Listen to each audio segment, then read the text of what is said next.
Chapter 14. A Dream Realized. Having now brought all my things on shore and secured them, I went back to my boat and rowed or paddled her along the shore to her old harbour, where I laid her up, and made the best of my way to my old habitation, where I found everything safe and quiet.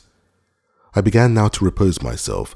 live after my old fashion, and take care of my family affairs, and for a while I lived easy enough, only that I was more vigilant than I used to be, looked out oftener, and did not go abroad so much, and if at any time I did stir with any freedom, it was always to the east part of the island, where I was pretty well satisfied the savages never came, and where I could go without so many precautions, and such a load of arms and ammunition as I always carried with me if I went the other way. I lived in this condition nearly 2 years more, but my unlucky head, that was always to let me know it was born to make my body miserable, was all these 2 years filled with projects and designs how, if it were possible, I might get away from this island, for sometimes I was making another voyage to the wreck,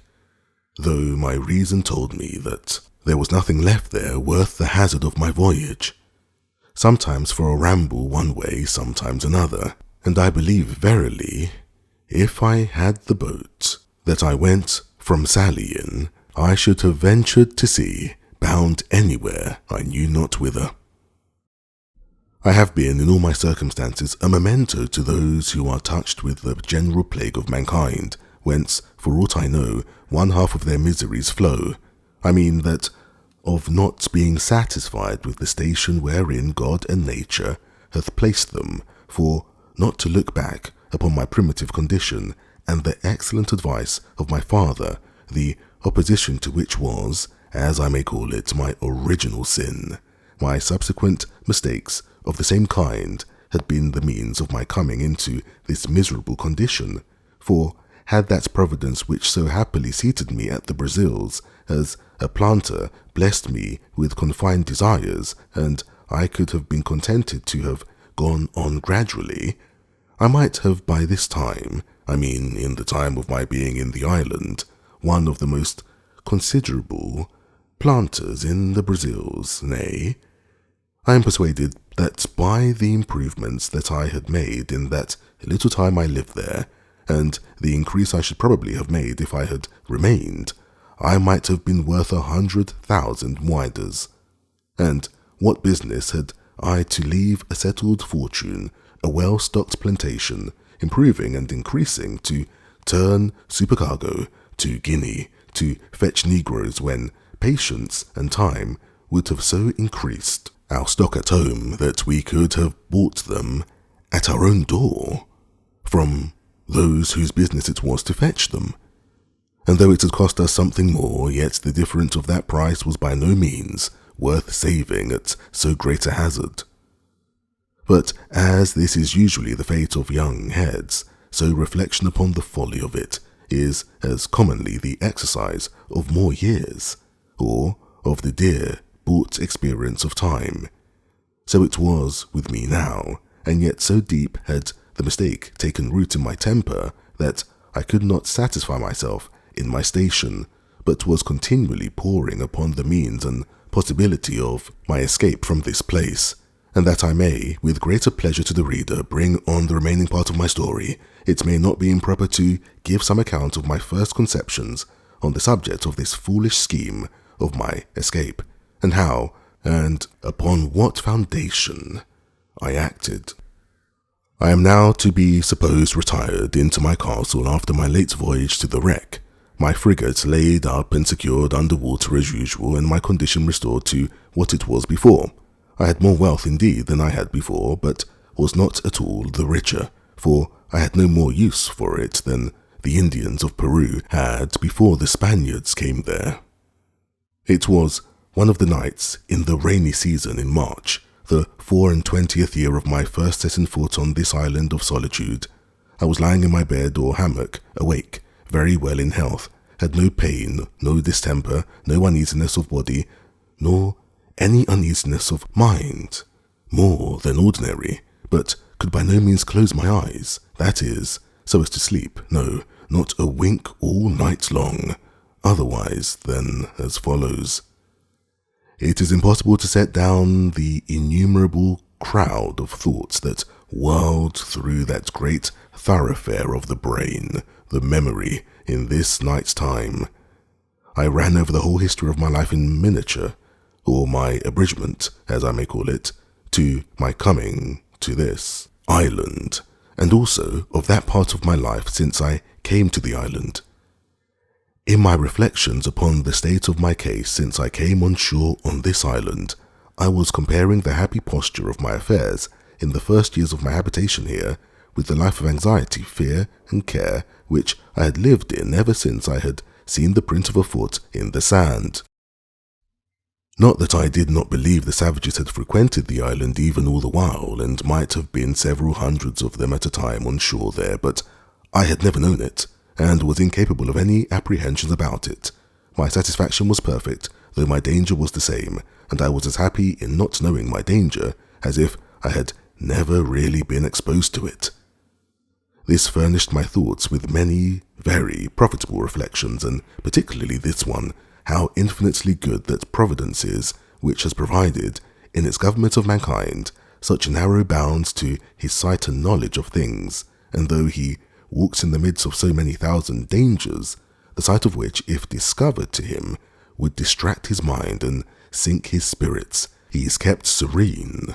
and calm by having the events of things hid from his eyes, and knowing nothing of the dangers which surround him. After these thoughts had for some time entertained me, I came to reflect seriously upon the real danger I had been in for so many years on this very island, and how I had walked about in the greatest security, and with all possible tranquillity, even when perhaps nothing but the brow of a hill, a great tree, or a casual approach of night had been between me and the worst kind of destruction, namely, that of falling into the hands of cannibals and savages, who would have seized on me with the same view as I would on a goat or turtle, and have thought it no more crime to kill and devour me than I did of a pigeon or a curlew. I would unjustly slander myself if I say I was not sincerely thankful to my great preserver, to whose singular protection I acknowledged with great humanity all these unknown deliverances were due, and without which I must inevitably have fallen into their merciless hands. When these thoughts were over, my head was for some time taken up in considering the nature of these wretched creatures, I mean the savages, and how it came to pass in the world that the wise governor of all things should give up any of his creatures to such inhumanity, nay, to something so much below even brutality itself, as to devour our own kind. But as this ended in some, at that time, fruitless speculations, it occurred to me to inquire what part of the world these wretches lived in, how far off the coast was from whence they came, what they ventured over so far from home for, what kind of boats they had, and why I might not order myself and my business so that I might be able to go over thither as they were to come to me. I never so much as troubled myself to consider what I should do with myself when I went thither. What would become of me if I fell into the hands of these savages, or how I should escape from them if they attacked me? No, nor so much as how it was possible for me to reach the coast, and not to be attacked by some or other of them, without any possibility of delivering myself, and if I should not fall into their hands, what I should do for provision, or whether I should bend my course. None of these thoughts I say so much as came in my way, but my mind was wholly bent upon the notion of my passing over in my boat to the mainland. I looked upon the present condition as the most miserable that could possibly be, that I was not able to throw myself into anything but death. That could be called worse, and if I reached the shore of the main I might perhaps meet with relief, or I might coast along as I did on the African shore, till I came to some inhabited country where I might find some relief, and after all, perhaps if I might fall in with some Christian ship that might take me in, and if the worst came to the worst, I would but die, which would put an end to all these miseries at once. Pray note, all this was the fruit of a disturbed mind, an impatient temper, made desperate as it were by the long continuance of my troubles and the disappointments I had met in the wreck I had been on board of, and where I had been so near obtaining that I so earnestly longed for somebody to speak to, and to learn some knowledge from them of the place where I was, and of the probable means of my deliverance. I was agitated wholly by these thoughts, all my calm of mind, in my resignation to Providence, and waiting the issue of the dispositions of heaven, seemed to be suspended, and I had as it were no power to turn my thoughts to anything but to the project of a voyage to the main, which came upon me with such force and such an impetuosity of desire that it was not to be resisted. When this had agitated my thoughts for 2 hours or more with such violence that it set my very blood into a ferment and my pulse as if I had been in a fever, merely with the extraordinary fervour in my mind about it, nature, as if I had been fatigued and exhausted with the very thoughts of it, threw me into a sound sleep. One would have thought I should have dreamed of it, but I did not, nor of anything relating to it, but I dreamed that as I was going out in the morning as usual from my castle, I saw upon the shore 2 canoes and 11 savages coming to land, and that they brought with them another savage whom they were going to kill in order to eat him, when, on a sudden, the savage that they were going to kill jumped away and ran for his life, and I thought in my sleep that he came running into my little thick grove before my fortification to hide himself, and that I, seeing him alone, and not perceiving that the others sought him that way, showed myself to him, and smiling upon him, encouraged him, that he kneeled down to me, seeming to pray me to assist him, upon which I showed him my ladder, made him go up, and carried him into my cave, and he became my servant, and that as soon as I had got this man, I said to myself, now I certainly venture to the mainland, for this fellow will serve me as a pilot, and will tell me what to do, and whither to go for provisions, and whither not to go for fear of being devoured, what places to venture into, and what to shun. I waked with this thought, and was under such inexpressible impressions of joy at the prospect of my escape in my dream, that my disappointments, which I felt upon coming to myself, and finding that it was no more than a dream, were equally extravagant in another way, and threw me into a very great dejection of spirits. Upon this, however, I made this conclusion, that my only way to go about to attempt to escape was to endeavour to get a savage into my possession, and if possible, it should be one of their prisoners, whom they had condemned to be eaten, and should bring hither to kill. But these thoughts still were attended with this difficulty, that it was impossible to effect this without attacking a whole caravan of them, and killing them all, and this was not only a very desperate attempt, and might miscarry, but, on the other hand, I had greatly scrupled the lawfulness of it to myself, and my heart trembled at the thoughts of shedding so much blood. Though it was for my deliverance, I need not repeat the arguments which occurred to me against this, they being the same mentioned before, but though I had other reasons to offer now, namely, that those men were enemies to my life, and would devour me if they could, that it was self-preservation, in the highest degree, to deliver myself from this death of a life, and was acting in my own defence, as much as if they were actually assaulting me, and the like. I say, though these things argued for it, yet the thoughts of shedding human blood for my deliverance were very terrible to me, and such I could by no means reconcile myself for a great while. However, at last, after many secret disputes with myself, and after great perplexities about it, for all these arguments one way and another struggled in my head a long time, the eager prevailing desire of deliverance at length mastered all the rest, and I resolved, if possible, to get one of these savages into my hands, cost what it would. My next thing was to contrive how to do it, and this, indeed, was very difficult to resolve on, but as I could pitch upon no probable means for it, so I resolved to put myself upon the watch, to see them when they came on shore, and leave the rest to the event, taking such measures as the opportunity should present, let what would be. With these resolutions in my thoughts, I set myself upon the scout, as often as possible, and indeed so often that I was heartily tired of it, for it was about 1.5 years that I waited, and for great part of that time went out to the West End and to the southwest corner of the island almost every day to look for canoes, but none appeared. This was very discouraging and began to trouble me very much, though I cannot say that it did in this case, as it had done some time before, wear off the edge of my desire to the thing, but the longer it seemed to be delayed, the more eager I was for it. In a word, I was not at first so careful to shun the sight of these savages, and avoid being seen by them, as I was now eager to be upon them. Besides, I fancied myself able to manage one, nay 2 or 3 savages, if I had them, so as to make them entirely slaves to me, to do whatever I should direct them, and to prevent their being able at any time to do me any hurt. It was a great while that I pleased myself with this affair, but nothing still presented itself. All my fancies and schemes came to nothing, for no savages came near me for a great while.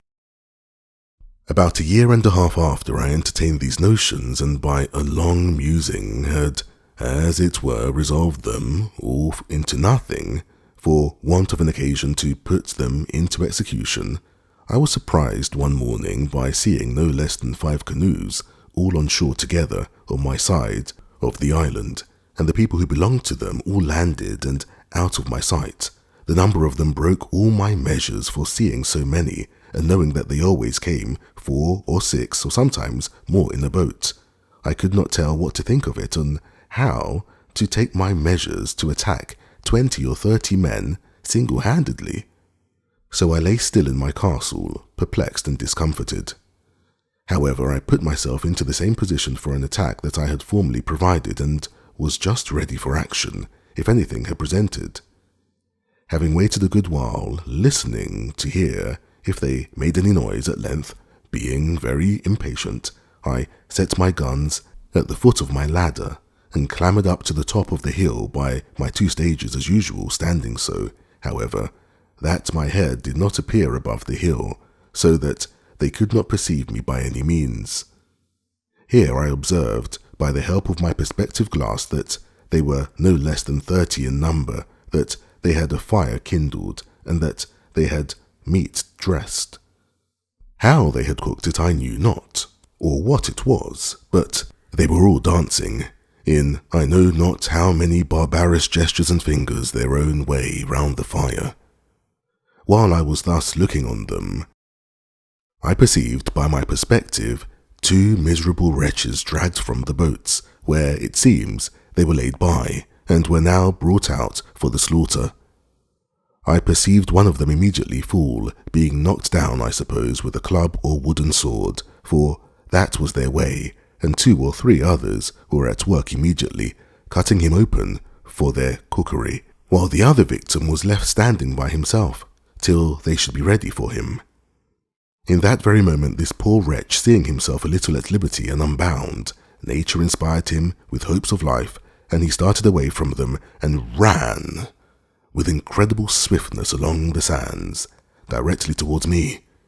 I mean towards that part of the coast where my habitation was. I was dreadfully frightened, I must acknowledge, when I perceived him run my way, and especially when, as I thought, I saw him pursued by the whole body, and now I expected that part of my dream was coming to pass, and that he would certainly take shelter in my grove. But I could not depend, by any means, upon my dream, that the other savages would not pursue him thither and find him there. However, I kept my station, and my spirits began to recover when I found that there was not above 3 men that followed him, and still more was I encouraged when I found that he outstripped them exceedingly in running, and gained ground on them, so that if he could but hold out for half an hour, I saw easily he would fairly get away from them all.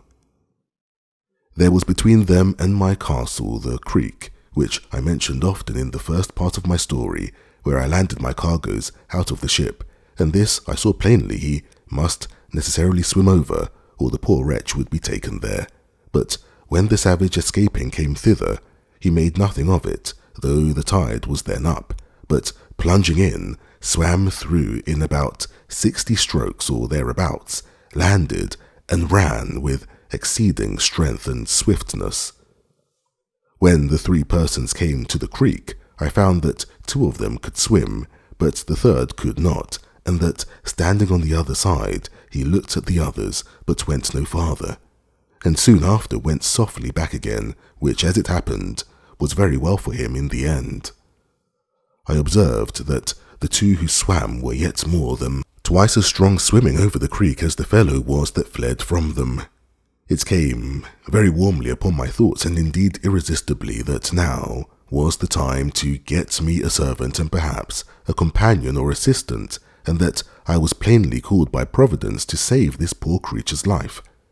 I immediately ran down the ladders with all possible expedition, fetched my 2 guns, for they were both at the foot of the ladders, as I observed before, and getting up again with the same haste to the top of the hill, I crossed towards the sea, and having a very short cut, and all downhill, placed myself in the way between the pursuers and the pursued, hallooing aloud to him that fled, who, looking back, was at first perhaps as much frightened at me as at them, but I beckoned with my hand to him to come back, and in the meantime I slowly advanced towards the 2 that followed. Then, rushing at once upon the foremost, I knocked him down with the stock of my piece. It was loath to fire because I would not have the rest hear, though, at that distance, it would not have been easily heard, and being out of sight of the smoke too, they would not have known what to make of it. Having knocked this fellow down, the other who pursued him stopped, as if he had been frightened, and I advanced towards him, but as I came nearer, I perceived presently he had a bow and arrow, and was fitting to shoot at me, so I was then obliged to shoot at him first, which I did, and killed him at the first shot. The poor savage who fled, but had stopped, though he saw both his enemies fallen and killed, as he thought, yet was so frightened with the fire and noise of my piece, that he stood stock still, and neither came forward nor went backward, though he seemed rather inclined still to fly than to come on. I hallooed again to him, and made signs to come forward, which he easily understood, and came a little way, then stopped again, and then a little farther, and stopped again, and I could perceive then that he stood trembling, as if he had been taken prisoner, and had just been to be killed, as his 2 enemies were. I beckoned to him again to come to me, and gave him all the signs of encouragement that I could think of, and he came nearer and nearer, kneeling down every 10 or 12 steps in token of acknowledgment for saving his life. I smiled at him and looked pleasantly, and beckoned to him to come still nearer. At length he came close to me, and then he kneeled down again, kissed the ground, and laid his head upon the ground, and, taking me by the foot, set my foot upon his head. This, it seems, was in token of swearing to be my slave forever. I took him up and made much of him, and encouraged him all I could. But there was more work to do yet, for I perceived the savage whom I had knocked down was not killed, but stunned with the blow, and began to come to himself. So I pointed to him, and showed him the savage, that he was not dead. Upon this he spoke some words to me, and though I could not understand them, yet I thought they were pleasant to hear, for they were the first sound of a man's voice that I had heard, my own excepted, for about 25 years. But there was no time for such reflections now. The savage who was knocked down recovered himself so far as to sit up upon the ground, and I perceived that my savage began to be afraid, and when I saw that, I presented my other piece at the man, as if I would shoot him. Upon this, my savage, for I so call him now, made a motion to me to lend him my sword, which hung naked in a belt by my side, which I did. He no sooner had it, but he runs to his enemy, and at one blow cut off his head so cleverly no executioner in Germany could have done it sooner, or better, which I thought very strange for one who, I had reason to believe, never saw a sword in his life before, except their own wooden swords. However, it seems, as I learned afterwards, they make their wooden swords so sharp, so heavy, and the wood so hard, that they will even cut off heads with them, and arms, and that at one blow too. When he had done this, he comes laughing to me in sign of triumph, and brought me the sword again, and with abundance of gestures which I did not understand, laid it down with the head of the savage that he had killed just before me. But that which astonished him most was to know how I killed the other Indian so far off. So, pointing to him, he made signs to me to let him go to him, and I bade him go as well as I could. When he came to him, he stood like one amazed, looking at him, turning him first to one side, then on to the other, looked at the wound the bullet had made, which it seems was just in his breast, where it had made a hole, and no great quantity of blood had followed, but he had bled inwardly, for he was quite dead. He took up his bow and arrows and came back, so I turned to go away, and beckoned him to follow me, making signs to him that more might come after them. Upon this, he made signs to me that he should bury them with sand, and they might not be seen by the rest, if they followed, and so I made signs to him to go to do so. He fell to work, and in an instant he had scraped a hole in the sand with his hands, big enough to bury the first in, and then dragged him into it and covered him, and did so by the other also. I believe he buried them both in a quarter of an hour. Then, calling away, I carried him, not to my castle but quite away into my cave, on the farther part of the island. So I did not let my dream come to pass in that part, that he came into my grove for shelter. Here I gave him bread and a bunch of raisins to eat, and a draught of water, which I found he was indeed in great distress for, from his running, and having refreshed him, I made signs for him to go and lie down to sleep, showing him a place where I had laid some rice straw and a blanket upon it, which I used to sleep upon myself sometimes, so the poor creature lay down and went to sleep. He was a comely, handsome fellow, perfectly well made, with straight, strong limbs, not too large, tall and well shaped, and as I reckon about 26 years of age. He had a very good countenance, not a fierce and surly aspect, but seemed to have something very manly in his face, and yet he had all the sweetness and softness of a European in his countenance too, especially when he smiled. His hair was long and black, not curled like wool, his forehead very high and large, and a great vivacity and sparkling sharpness in his eyes. The colour of his skin was not quite black, but very tawny, and yet not an ugly yellow, nauseous tawny, but of a bright kind, of a dun olive colour, that had in it something very agreeable, though not very easy to describe. His face was round and plump, his nose small, not flat like the negroes, a very good mouth, thin lips, and his fine teeth well set, and as white as ivory.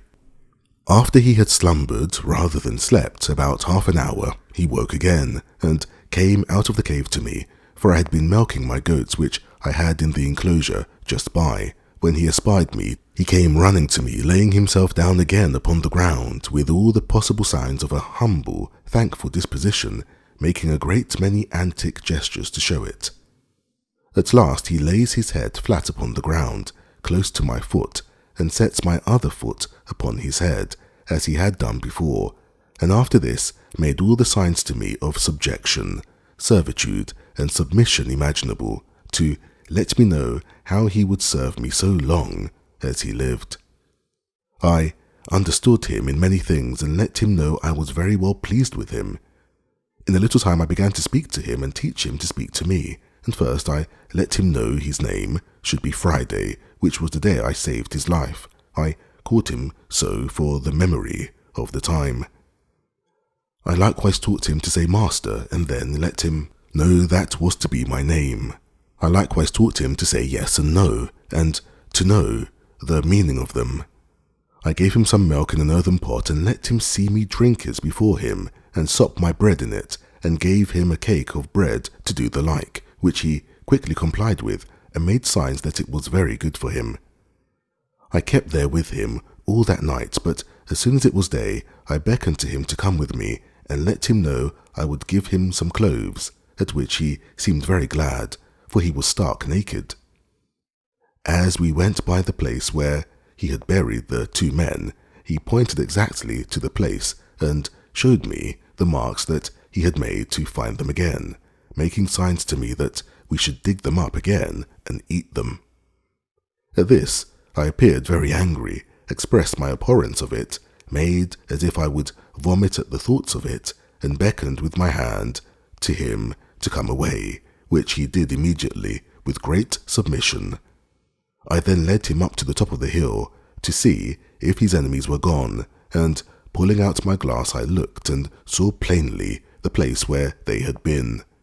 but no appearance of them or their canoes, so that it was plain they were gone, and had left their 2 comrades behind them without any search after them. But I was not content with this discovery, but having now more courage and consequently more curiosity, I took my man Friday with me, giving him the sword in his hand with the bow and arrows at his back, which I found he could use very dexterously, making him carry 1 gun before me, and I 2 for myself, and away we marched to the place where these creatures had been, for I had a mind now to get some further intelligence for them. When I came to the place, my very blood ran chill in my veins, and my heart sunk within me at the horror of the spectacle. Indeed, it was a dreadful sight, at least it was so to me, though Friday made nothing of it. The place was covered with human bones, the ground dyed with their blood, and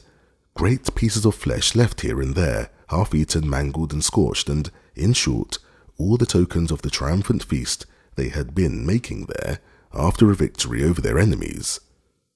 I saw 3 skulls, 5 hands, and the bones of 3 or 4 legs and feet, and abundance of other parts of the bodies, and Friday, by his signs, made me understand that they brought over 4 prisoners to feast upon, that 3 of them were eaten up, and that he, pointing to himself, was the 4th, that there had been a great battle between them and their next king, whose subjects, it seems, he had been one, and that they had taken a great number of prisoners, all which were carried to several places by those who had taken them in the fight, in order to feast upon them, as was done here by these wretches upon those they brought hither. I caused Friday to gather all the skulls, bones, flesh, and whatever remained, and lay them together in a heap, and make a great fire upon it, and burn them all to ashes. I found Friday had still a hankering stomach after some of the flesh, and was still a cannibal in his nature, but I showed so much abhorrence at the very thoughts of it, and at the least appearance of it, that he durst not discover it, for I had, by some means, let him know that I would kill him if he offered it. When he had done this, we came back to our castle, and there I fell to work for my man Friday, and first of all I gave him a pair of linen drawers which I had out of the poor gunner's chest I mentioned, which I found in the wreck, and which, with a little alteration, fitted him very well, and then I made him a jerkin of goatskin, as well as my skill would allow, for I was now grown a tolerable good tailor, and I gave him a cap which I made of hareskin, very convenient and fashionable enough, and thus he was clothed, for the present tolerably well, and was mighty well pleased to see himself almost as well clothed as his master. It is true he went awkwardly in these clothes at first, wearing the drawers was very awkward to him, and the sleeves of the waistcoat galled his shoulders and the inside of his arms, but a little easing them where he complained they hurt him, and using himself to them, he took to them at length very well. The next day, after I came home to my hutch with him, I began to consider where I should lodge him, and that I might do well for him and yet be perfectly easy myself. I made a little tent for him in the vacant place between my 2 fortifications, in the inside of the last and on the outside of the first.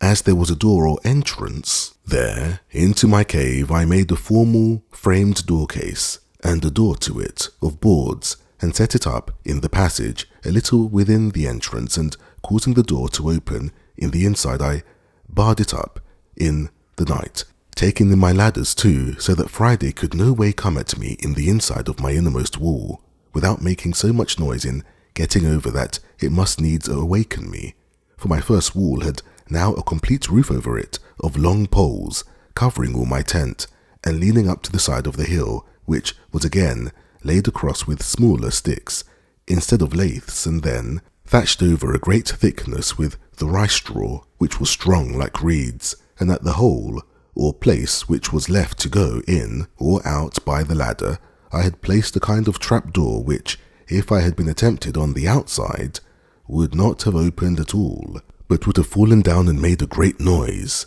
As to weapons, I took them all into my side every night, but I needed none of all this precaution, for never a man had a more faithful, loving, severe servant than Friday was to me, without passions, sulliness, or designs, perfectly obliged and engaged. His very affections were tied to me, like those of a child to a father, and I dare say he would have sacrificed his life to save mine upon any occasion whatsoever.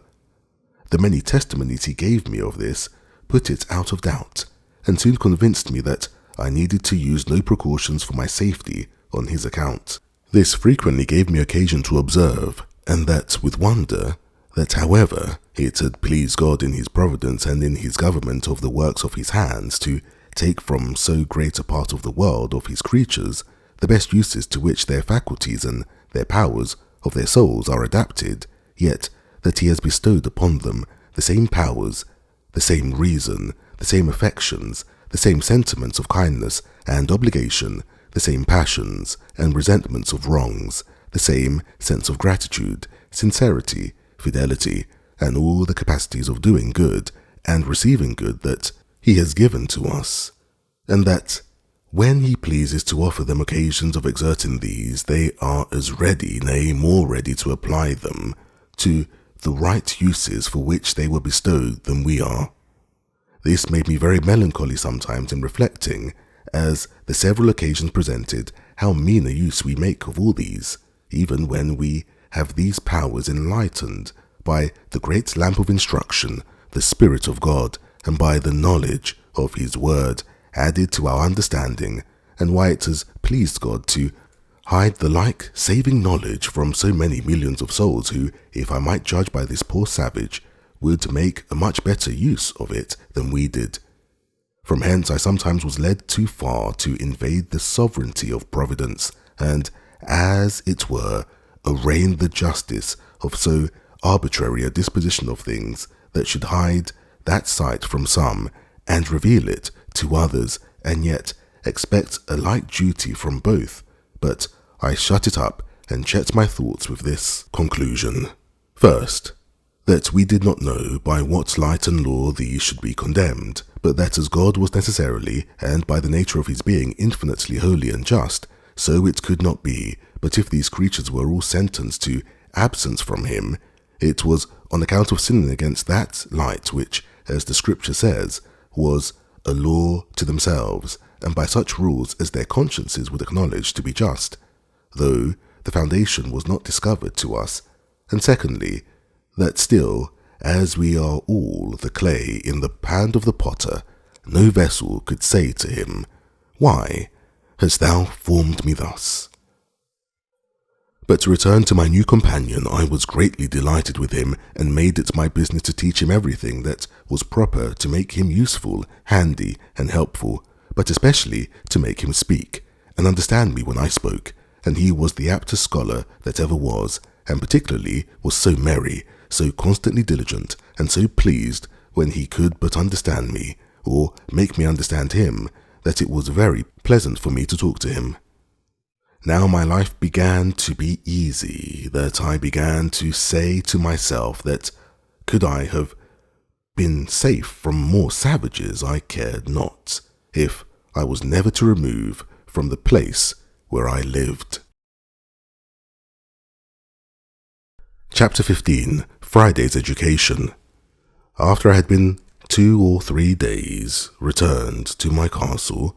I thought that in order to bring Friday off from his horrid way of feeding and from the relish of a cannibal's stomach, I ought to let him taste other flesh. So I took him out with me, one morning, to the woods. I went indeed intending to kill a kid out of my own flock and bring it home and dress it, but as I was going I saw a she-goat lying down in the shade and 2 young kids sitting by her.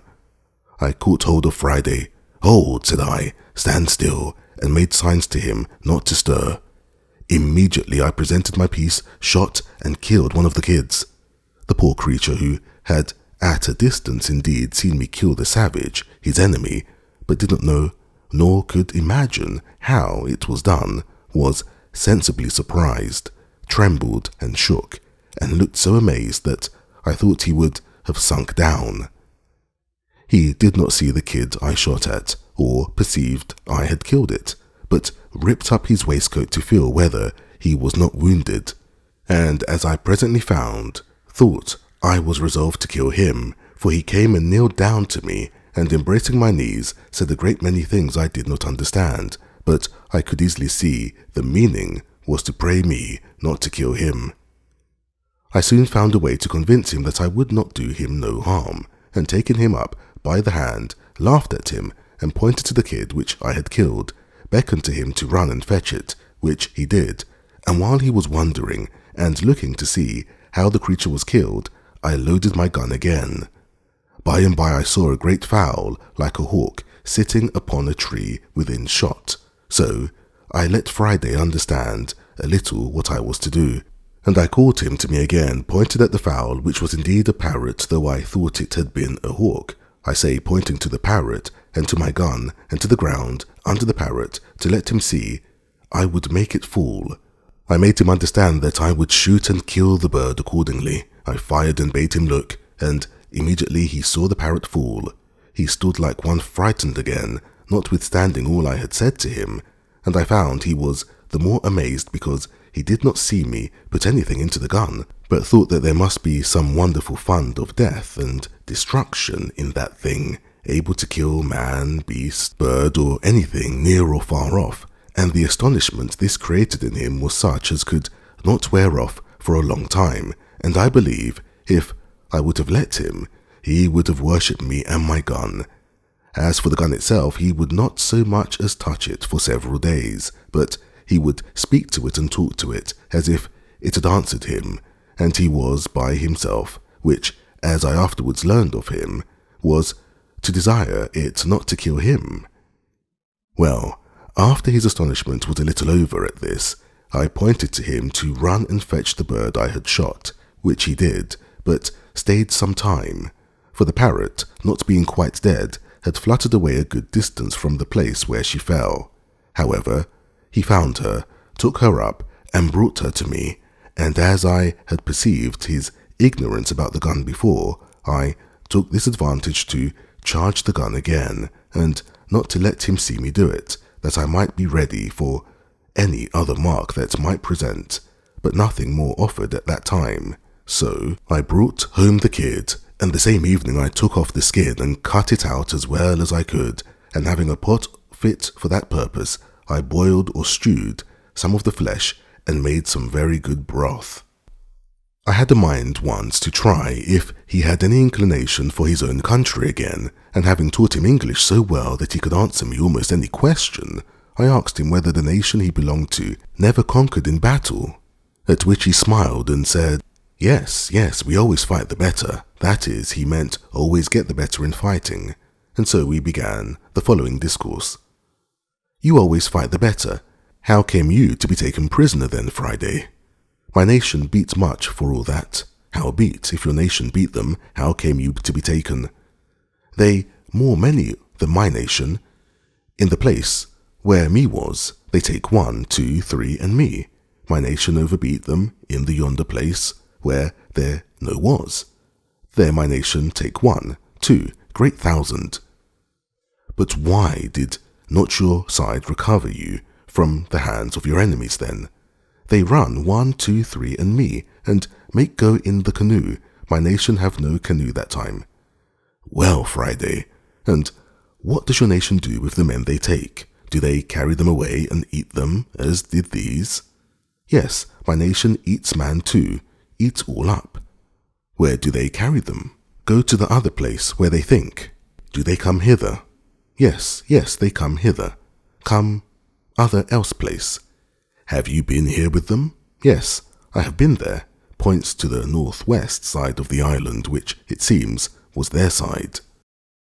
By this I understood that my man Friday had formerly been among the savages who used to come on shore on the farther part of the island, on the same man-eating occasions he was now brought for, and some time after, when I took the courage to carry him to that side, being the same I formerly mentioned, he presently knew the place and told me he was there once, when they ate up 20 men, 2 women, and 1 child. He could not tell 20 in English, but he numbered them by laying so many stones in a row and pointing to me to tell them over. I have told this passage because it introduces what follows, that after this discourse I had with him, I asked him how far it was from our island to the shore, and whether the canoes were not often lost. He told me there was no danger, no canoes ever lost, but that after a little way out to sea, there was a current and wind, always one way in the morning, the other in the afternoon. This I understood to be no more than the sets of the tide, as going out or coming in, but I afterwards understood it was occasioned by the great draught and reflux of the mighty river Orinoco, in the mouth or gulf of which river, as I found afterwards, our island lay, and that this land, which I perceived to be west and northwest, was the great island Trinidad, on the north point of the mouth of the river. I asked Friday 1,000 questions about the country, the inhabitants, the sea, the coast, and what nations were near. He told me all he knew with the greatest openness imaginable.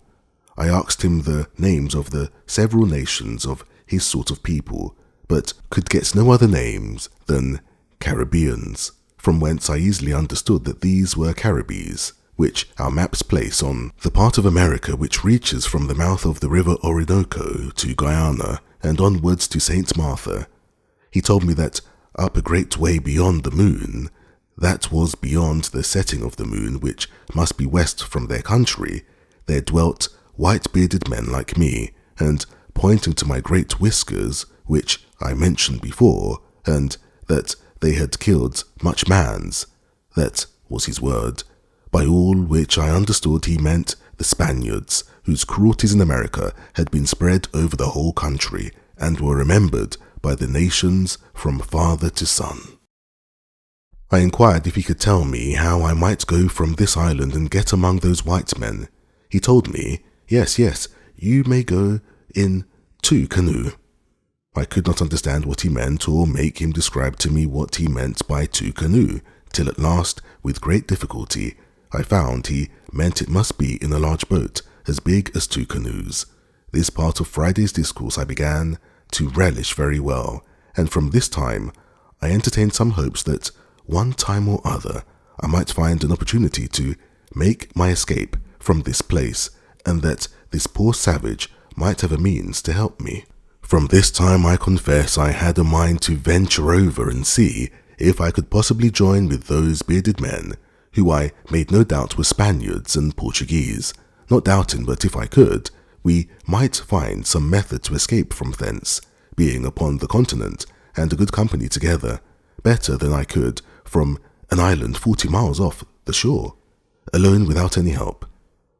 So, after some days I took Friday to work again by way of discourse, and told him I would give him a boat to go back to his own nation, and accordingly I carried him to my frigate, which lay on the other side of the island, and having cleared it to water, for I always kept it sunk in water, I brought it out, showed it him, and we both went into it.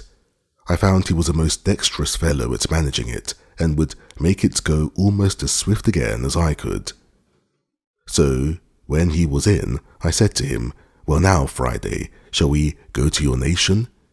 He looked very dull at my saying so, which it seems was because he thought the boat was too small to go so far. I then told him I had a bigger, So the next day I went to the place where the first boats lay, which I had made, but which I could not get into the water. He said that was big enough, but then, as I had taken no care of it, and it had lain 2 or 23 years there, the sun had so split and dried it that it was rotten. Friday told me such a boat would do very well, and would carry much enough victual, drink, bread. This was his way of talking.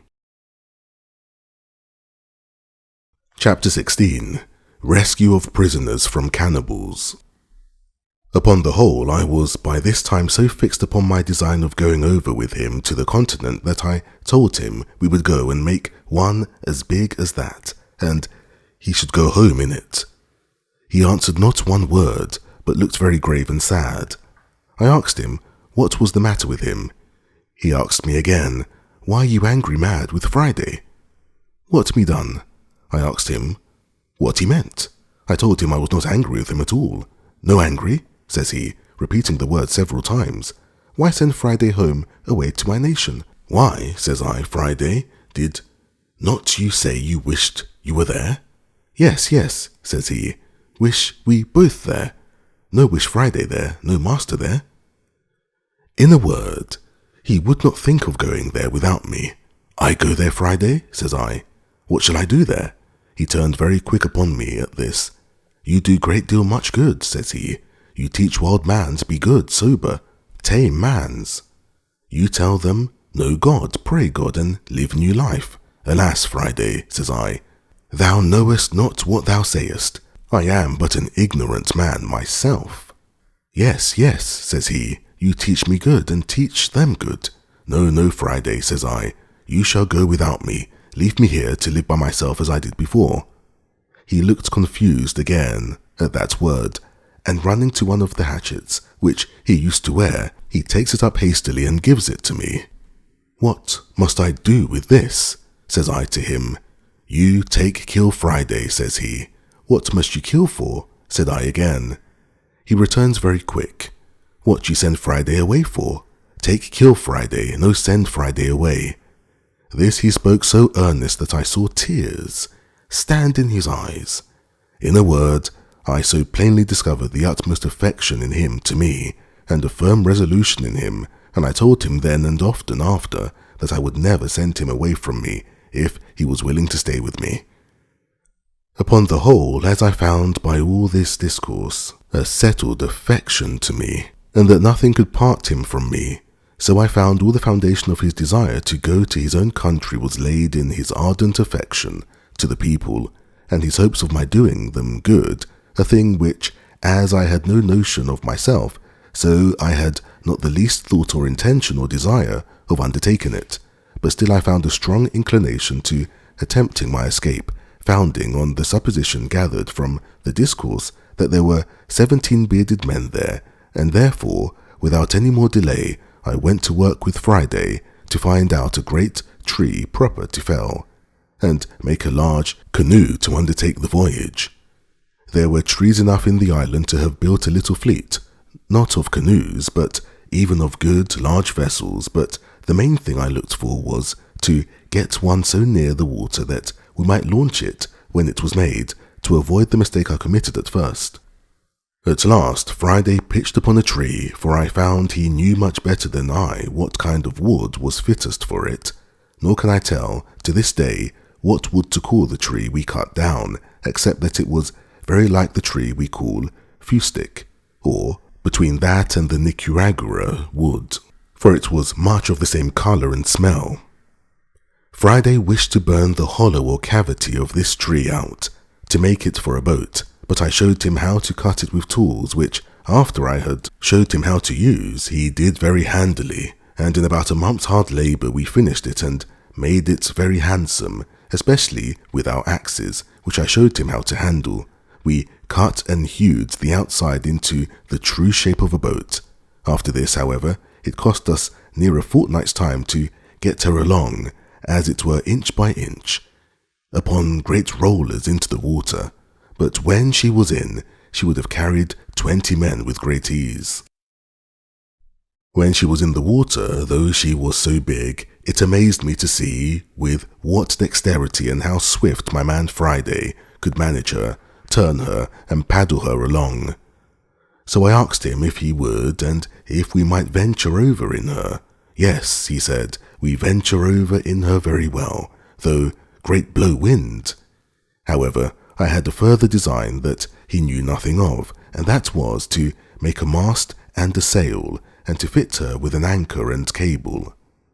As to a mast, that was easy enough to get, so I pitched upon a straight young cedar tree, which I found near the place, and which there were great plenty of in the island, and I set Friday to work to cut it down, and gave him directions how to shape and order it. But as to the sail, that was my particular care. I knew I had old sails, or rather pieces of old sails, enough, but as I had had them now 26 years by me, and had not been very careful to preserve them, not imagining that I should ever have this kind of use for them, I did not doubt but that they were all rotten, and indeed most of them were so. However, I found 2 pieces which appeared pretty good, and with these I went to work, and with a great deal of pains and awkward stitching, you may be sure, for want of needles, I at length made a 3-cornered ugly thing, like what we call in England a shoulder of mutton sail, to go with a boom at bottom, and a little short sprit at the top, such as usually our ship's long boats sail with, and such as I knew best how to manage, as it was such a one as I had to the boat in which I made my escape from Barbary, as related in the first part of my story. I was nearly 2 months performing this last work, namely rigging and fitting my masts and sails, for I finished them very complete, making a small stay and a sail or foresail to it, to assist if we should turn to windward, and, what was more than all, I fixed a rudder to the stern of her to steer with. I was but a bungling shipwright, yet as I knew the usefulness and even necessity of such a thing, I applied myself with so much pains to do it, that at last I brought it to pass, though considering the many dull contrivances I had for it that failed, I think it cost me almost as much labour as making the boat. After all this was done, I had my man Friday to teach us what belonged to the navigation of my boat. Though he knew very well how to paddle a canoe, he knew nothing of what belonged to a sailor and a rudder, and was the most amazed when he saw me work the boat to and again in the sea by the rudder, and how the sail jibed and filled this way or that way as the course we sailed changed. I say when he saw this, he stood like one astonished and amazed. However, with a little use, I made all these things familiar to him, and he became an expert sailor, except that of the compass I could make him understand very little. On the other hand, as there was very little cloudy weather, and seldom or never any fogs in those parts, there was the less occasion for a compass, seeing the stars were always to be seen by night, and the shore by day, except in the rainy seasons, and then nobody cared to stir abroad either by land or sea.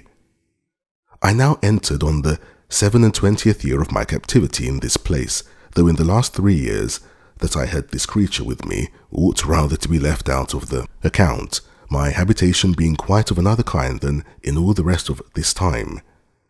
I kept the anniversary of my landing here with the same thankfulness to God for his mercies as at first, and if I had such cause for acknowledgment at first, I had much more so now, having such additional testimonies of the care of Providence over me, and the great hopes I had of being effectually and speedily delivered, for I had an invincible impression upon my thoughts that my deliverance was at hand, and that I should not be another year in this place.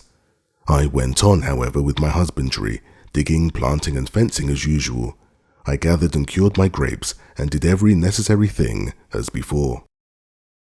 The rainy season was in the meantime upon me, when I kept more within doors than at other times. We had stowed our new vessel as secure as we could, bringing her up into the creek, where, as I said in the beginning, I landed my rafts from the ship, and hauling her up to the shore at high water mark, I made my man Friday dig a little dock just big enough to hold her, and just deep enough to give her water enough to float in. And then, when the tide was out, we made a strong dam across the end of it to keep the water out, and so she lay, dry as to the tide from the sea. And to keep the rain off, we laid a great many boughs of trees, so thick that she was as well thatched as a house, and thus we waited for the months of November and December, in which I designed to make my adventure.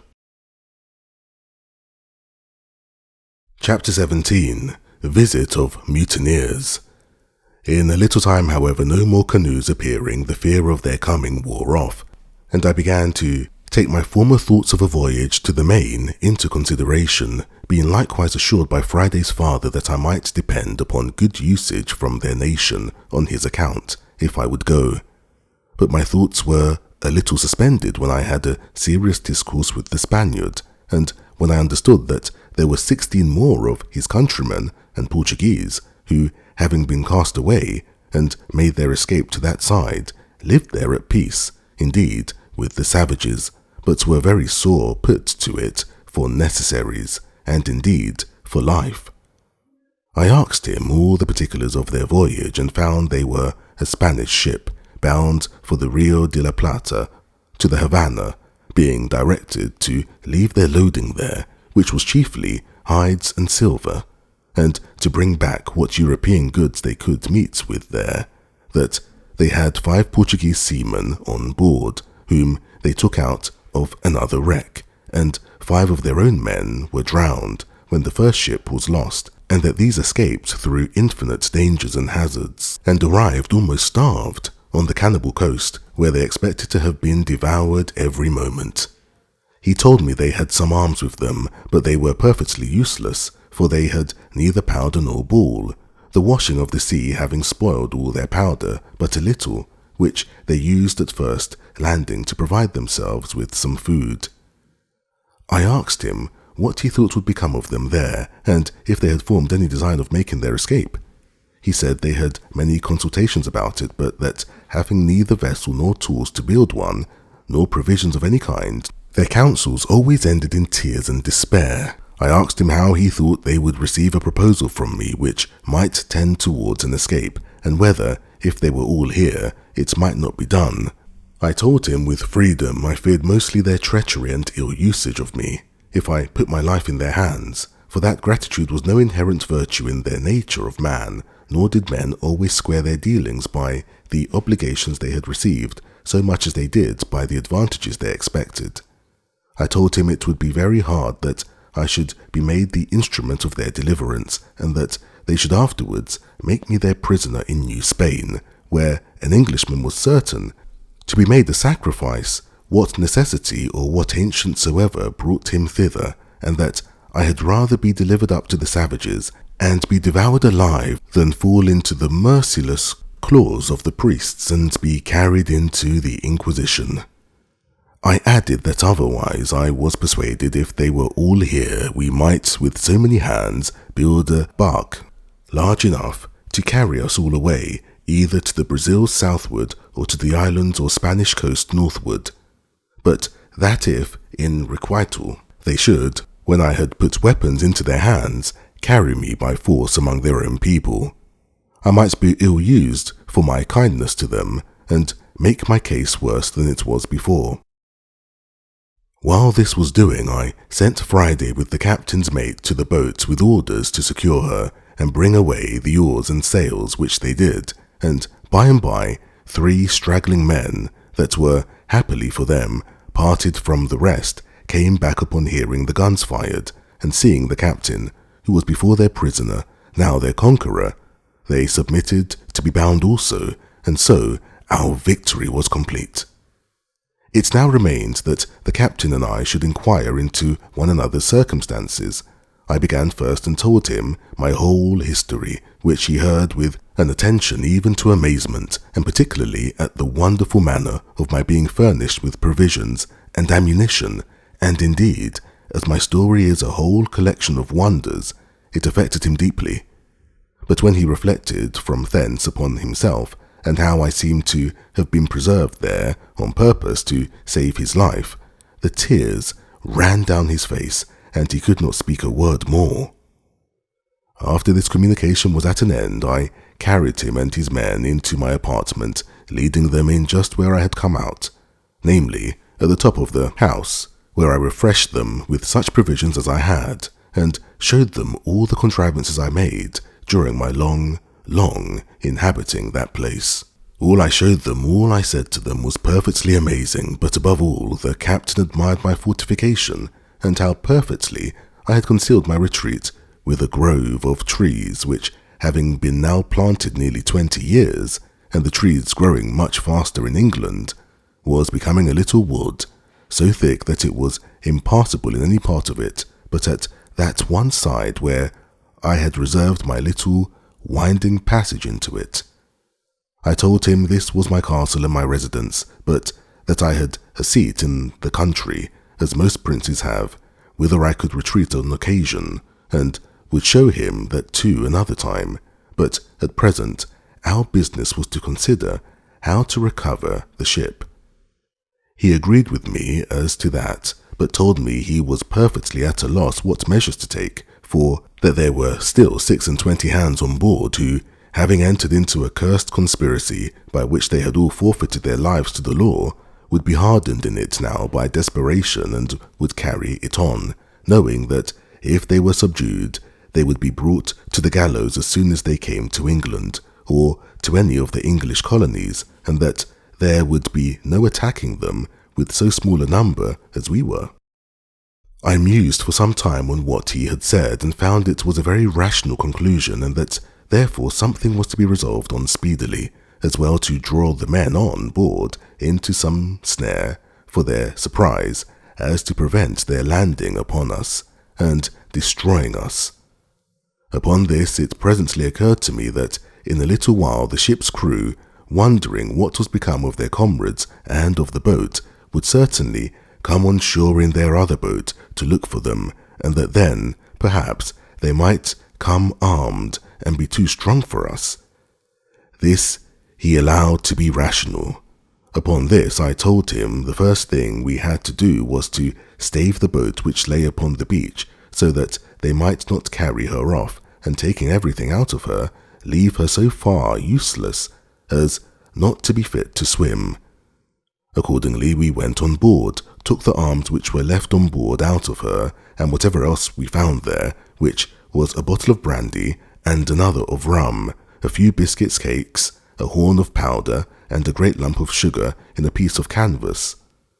The sugar was 5 or 6 pounds, all of which was very welcome to me, especially the brandy and sugar, of which I had had none left for many years. When we had carried all these things on shore, the oars, mast, sail, and rudder of the boat were carried away before we knocked a great hole in her bottom, that if they had come strong enough to master us, yet they could not carry off the boat. Indeed, it was not much in my thoughts that we could be able to recover the ship, but my view was that if they went away without the boat, I did not much question to make her again fit to carry as to the Leeward Islands, and call upon our friends the Spaniards in my way, for I had them still in my thoughts. Chapter 18. The Ship Recovered. While we were thus preparing our designs, and had first, by main strength, heaved the boat upon the beach so high that the tide would not float her off at high water mark, and besides, had broke a hole in her bottom too big to be quickly stopped,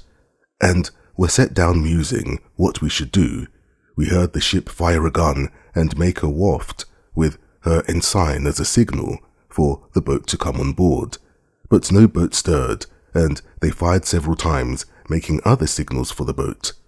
At last, when all their signals of firing proved fruitless, and they found the boat did not stir, we saw them, by the help of my glasses, hoist another boat out of the road towards the shore, and we found, as we approached, that there were no less than 10 men in her, and that they had firearms with them. As the ship lay almost 2 leagues from the shore, we had a full view of them as they came, and a plain sight even of their faces, because the tide having set them a little to the east of the other boat, they rowed up under shore to come to the same place where the other had landed, and where the boats lay. By this means, I say, we had a full view of them, and the captain knew the persons and characters of all the men in the boat, of whom, he said, there were 3 very honest fellows, who, he was sure, were led into this conspiracy by the rest, being overpowered and frightened, but that as for the boatswain, who, it seemed, was the chief officer among them, and all the rest, they were as outrageous as any of the ship's crew, and were no doubt made desperate in their new enterprise, and terribly apprehensive he was that they would be too powerful for us.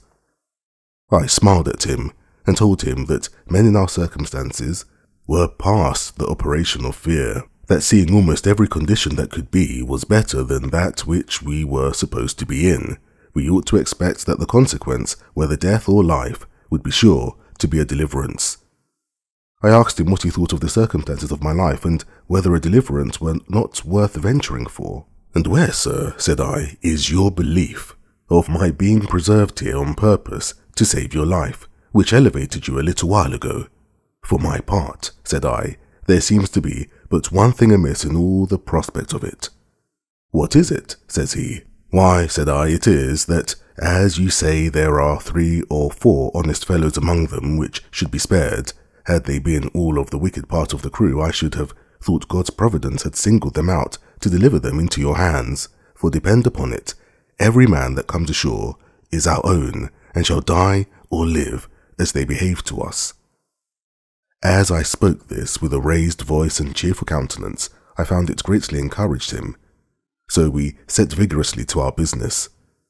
We had, upon the first appearance of the boats coming from the ship, considered all separating our prisoners, and we had, indeed, secured them effectually.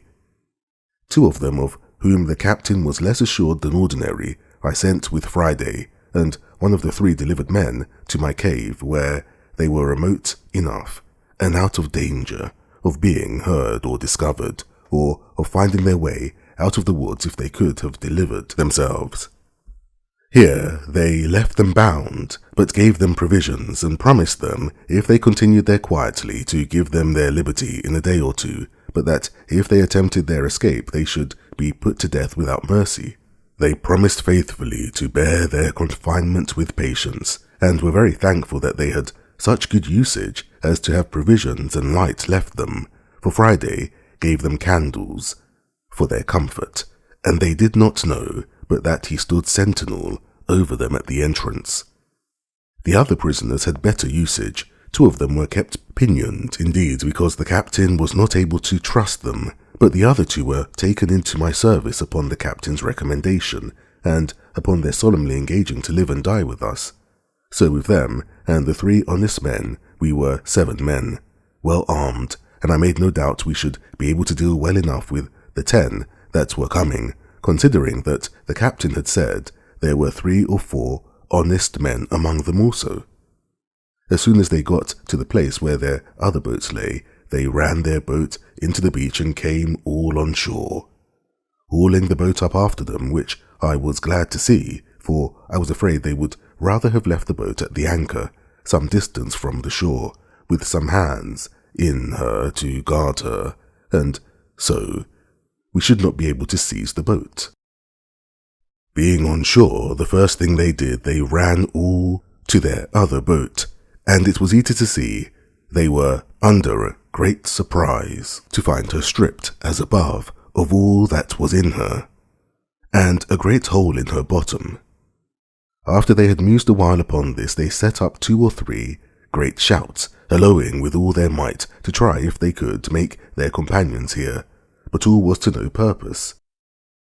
Then they came all close in a ring and fired a volley of their small arms, which indeed we heard, and the echoes made the woods ring. But it was all one. Those in the cave, we were sure, could not hear, and those in our keeping, though they heard it well enough, yet durst give no answer to them. They were so astonished at their surprise of this that, as they told us afterward, they resolved to go all on board again to their ship, and let them know that the men were all murdered, and the longboat staved. Accordingly, they immediately launched their boat again, and got all of them on board. The captain was terribly amazed, and even confounded at this, believing they would go on board the ship again and set sail, giving their comrades over for lost, and so he should still lose the ship, which he was in hopes we should have received, but he was quickly as much frightened the other way. They had not been long off with the boat when we perceived them all coming on shore again, but with this new measure in their conduct, which it seemed they consulted together upon, namely to leave 3 men in the boat and the rest to go on shore and go up into the country to look for their fellows, this was a great disappointment to us, for now we were at a loss what to do, as our seizing those 7 men on shore would be no advantage to us if we let the boat escape, because they would row away to the ship, and then the rest of them would be sure to weigh and set sail, and so our recovering the ship would be lost. However, we had no remedy but to wait and see what the issue of things might present. The 7 men came on shore, and the 3 who remained in the boat put her off to a good distance from the shore, and came to an anchor to wait for them, so that it was impossible for us to come at them in the boat. Those that came on shore kept close together, marching towards the top of the hill, under which my habitation lay, and we could see them plainly, though they could not perceive us.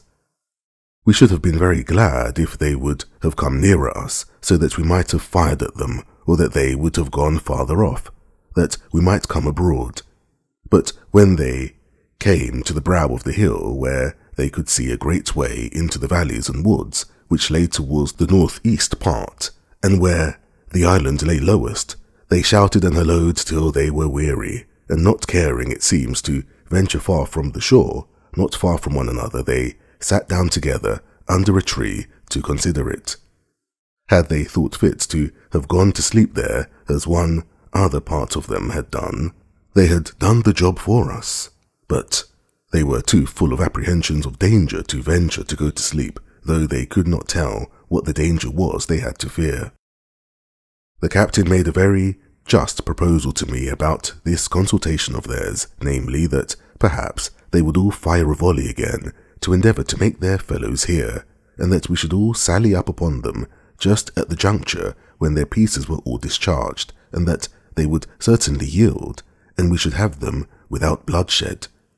I liked this proposal, provided it was done while we were near enough to come up to them before they could load their pieces again.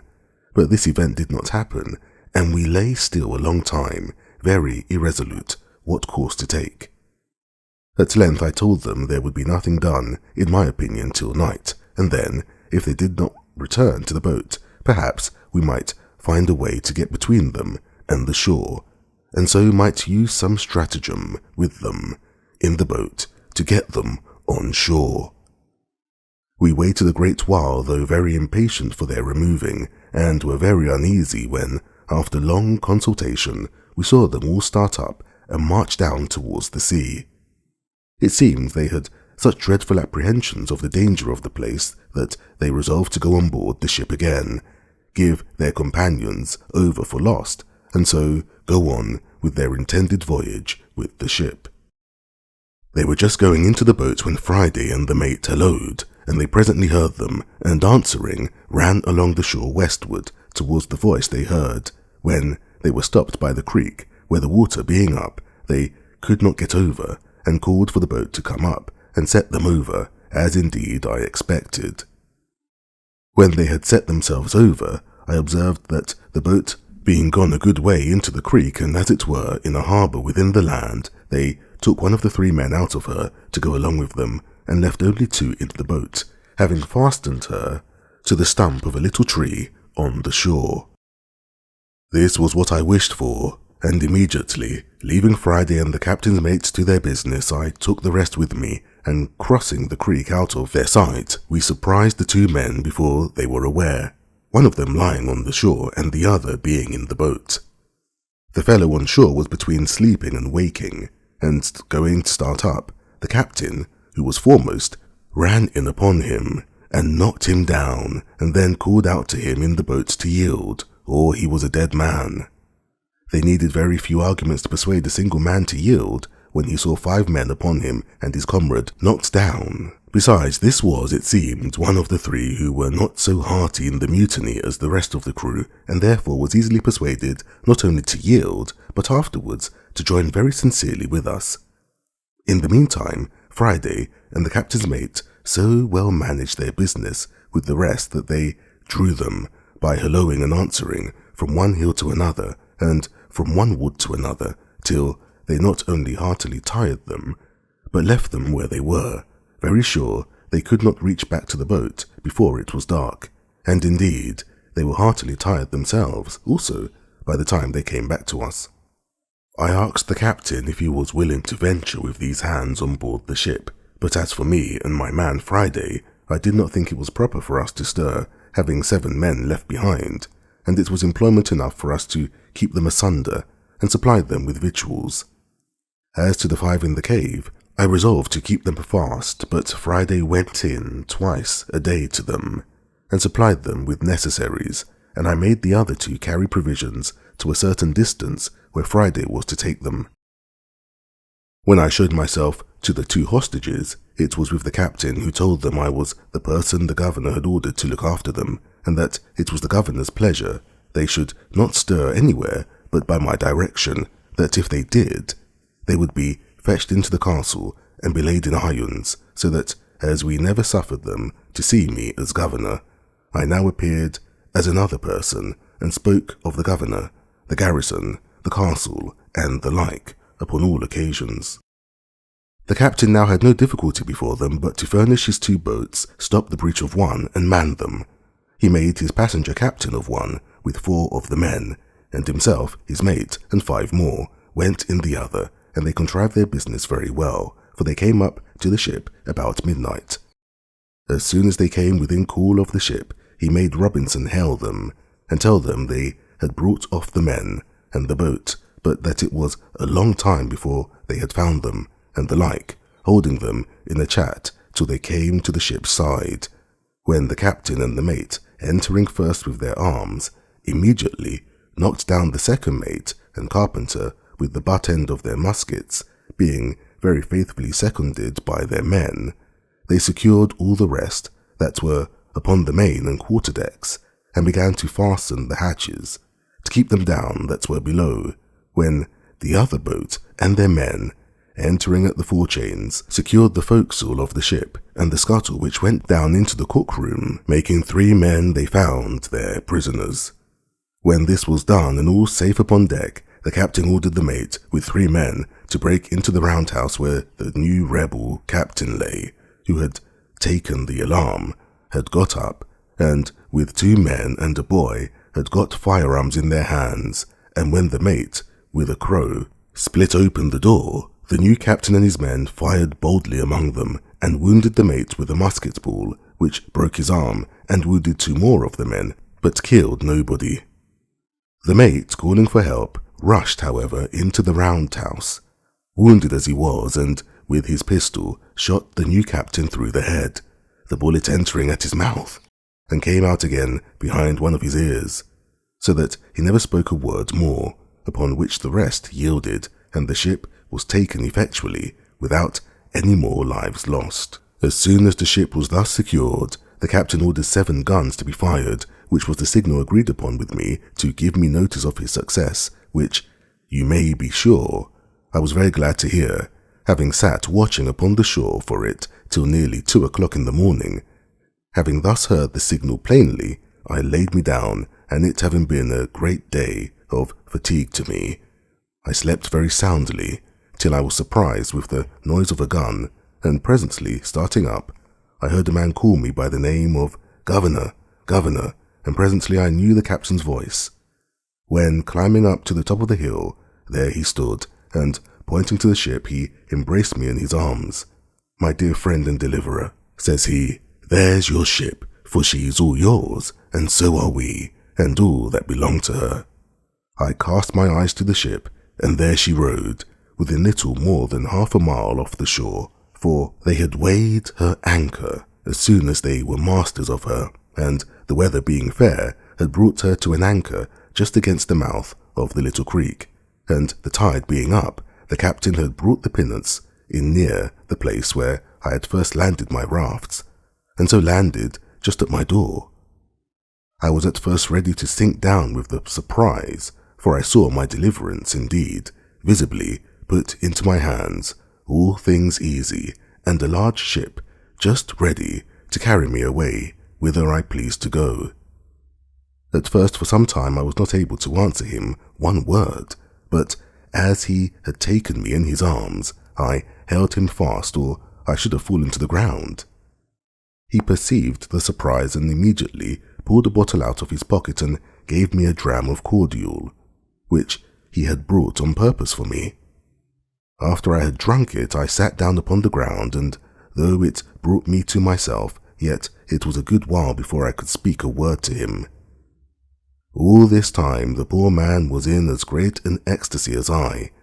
only not under any surprise as I was, and he said 1,000 kind and tender things to me, to compose and bring me to myself. But such was the flood of joy in my breast that it put all my spirits into confusion. At last it broke out into tears, and in a little while after I recovered my speech. I then took my turn and embraced him as my deliverer, and we rejoiced together. I told him I looked upon him as a man sent by heaven to deliver me, and that the whole transaction seemed to be a chain of wonders. I left them my firearms, namely 5 muskets, 3 fowling pieces, and 3 swords. I had above a barrel and a half of powder left, for after the first year or two I used but little, and wasted none.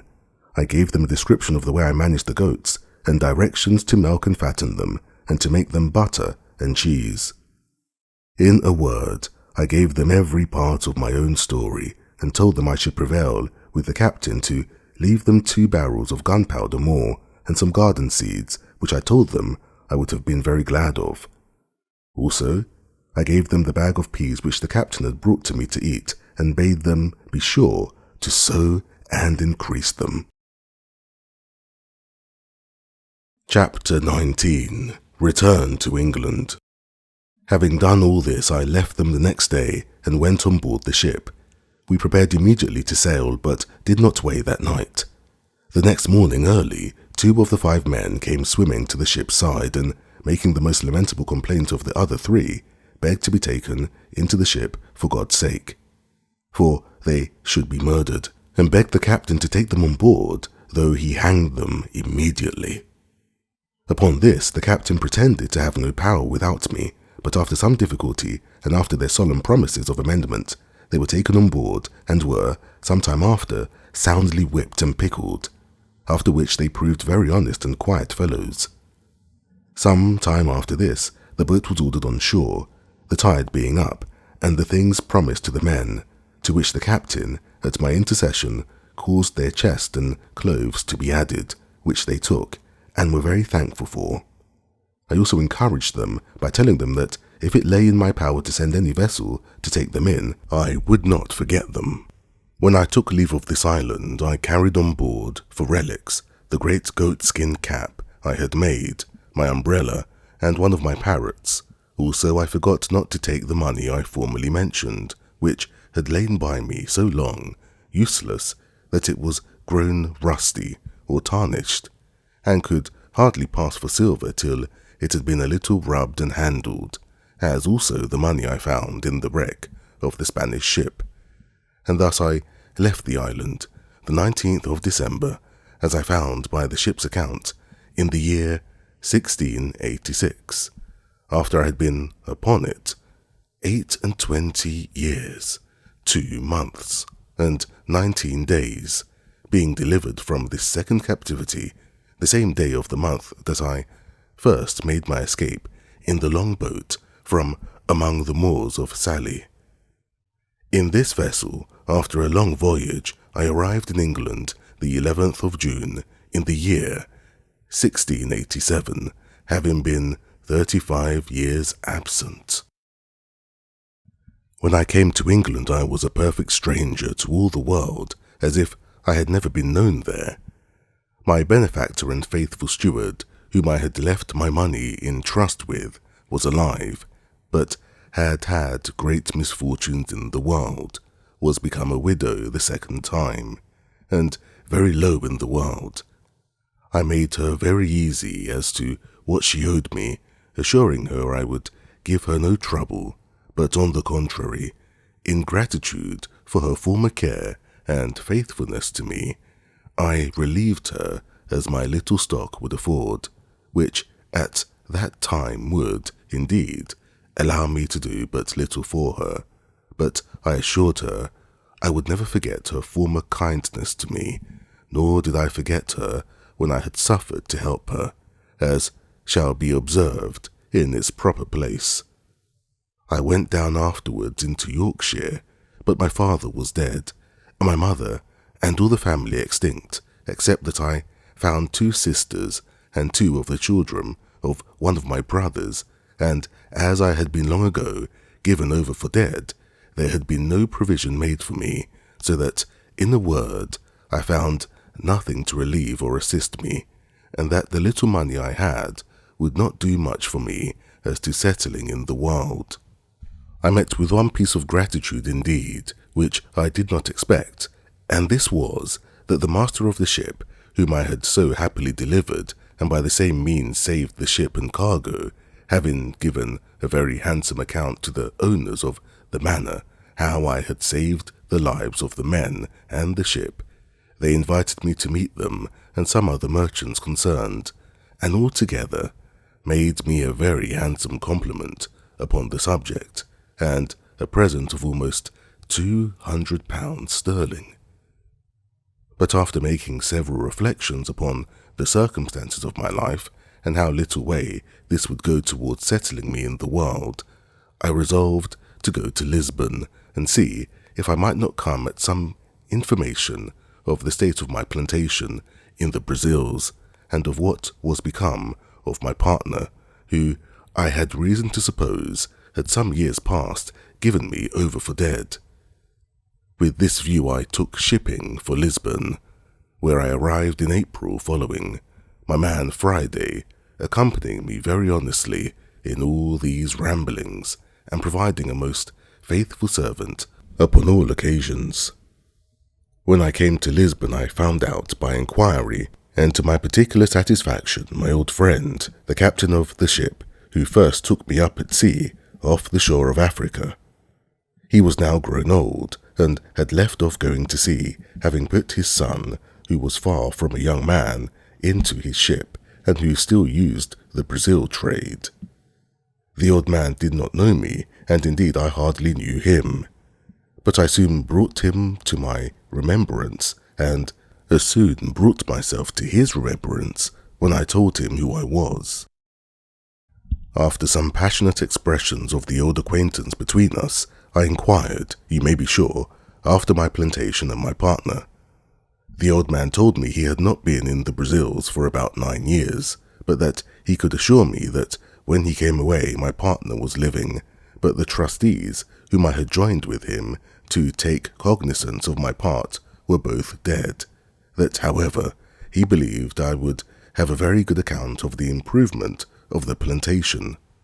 for that, upon the general belief of my being cast away and drowned, my trustees had given in the account of the produce of my part of the plantation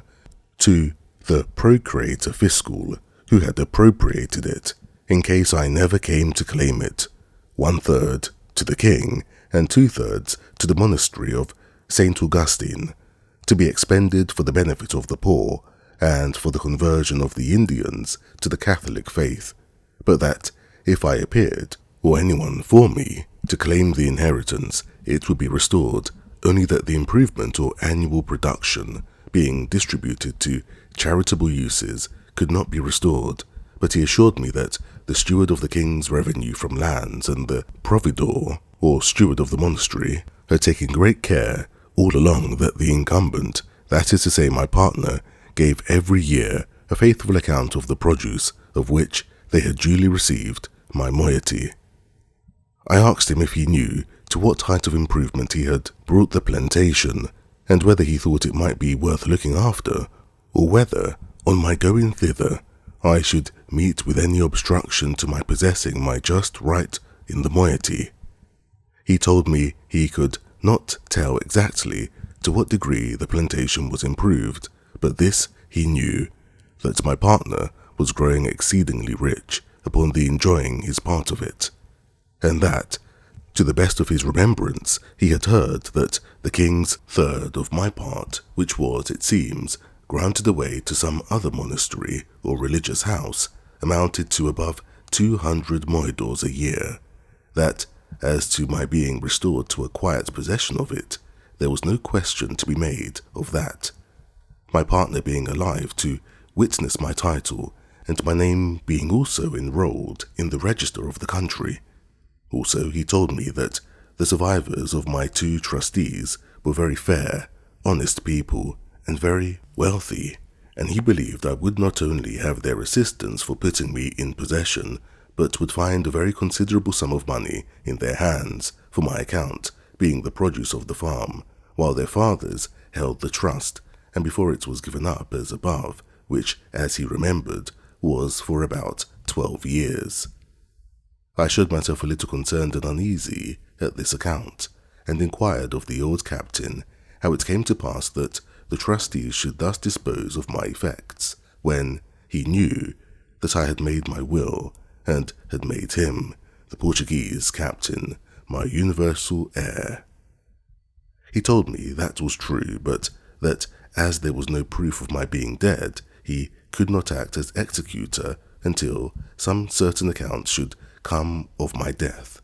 and besides, he was not willing to intermeddle with a thing so remote. That it was true he had registered my will and put in his claim, and could he have given any account of my being dead or alive, he would have acted by procuration and taken possession of the ingenio, and have given his son, who was now at the Brazils, orders to do it. But, says the old man, I have one piece of news to tell you, which perhaps may not be so acceptable to you as the rest, and that is, believing you were lost, and all the world believing so also, your partner and trustees did offer to account with me, in your name, for the first 6 or 8 years' profits which I received, there being at that time great disbursements for increasing the works, building an ingenio, and buying slaves. It did not amount to near so much as afterwards it produced. However, says the old man, I shall give you a true account of what I have received in all, and how I have disposed it.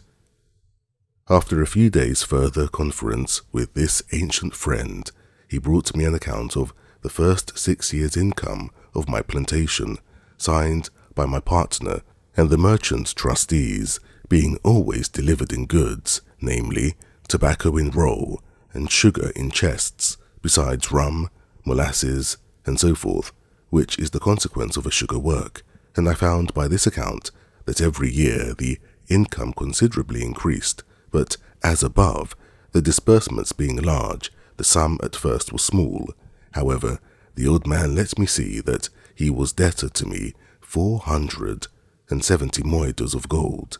besides 60 chests of sugar and 15 double rolls of tobacco, which were lost in his ship. He having been shipwrecked, coming home to Lisbon about 11 years after my having the place. The good man then began to complain of his misfortunes and how he had been obliged to make use of my money to recover his losses and buy him a share in a new ship. However, my old friend, says he, you shall not want a supply of your necessity, and as soon as my son returns, you shall be fully satisfied.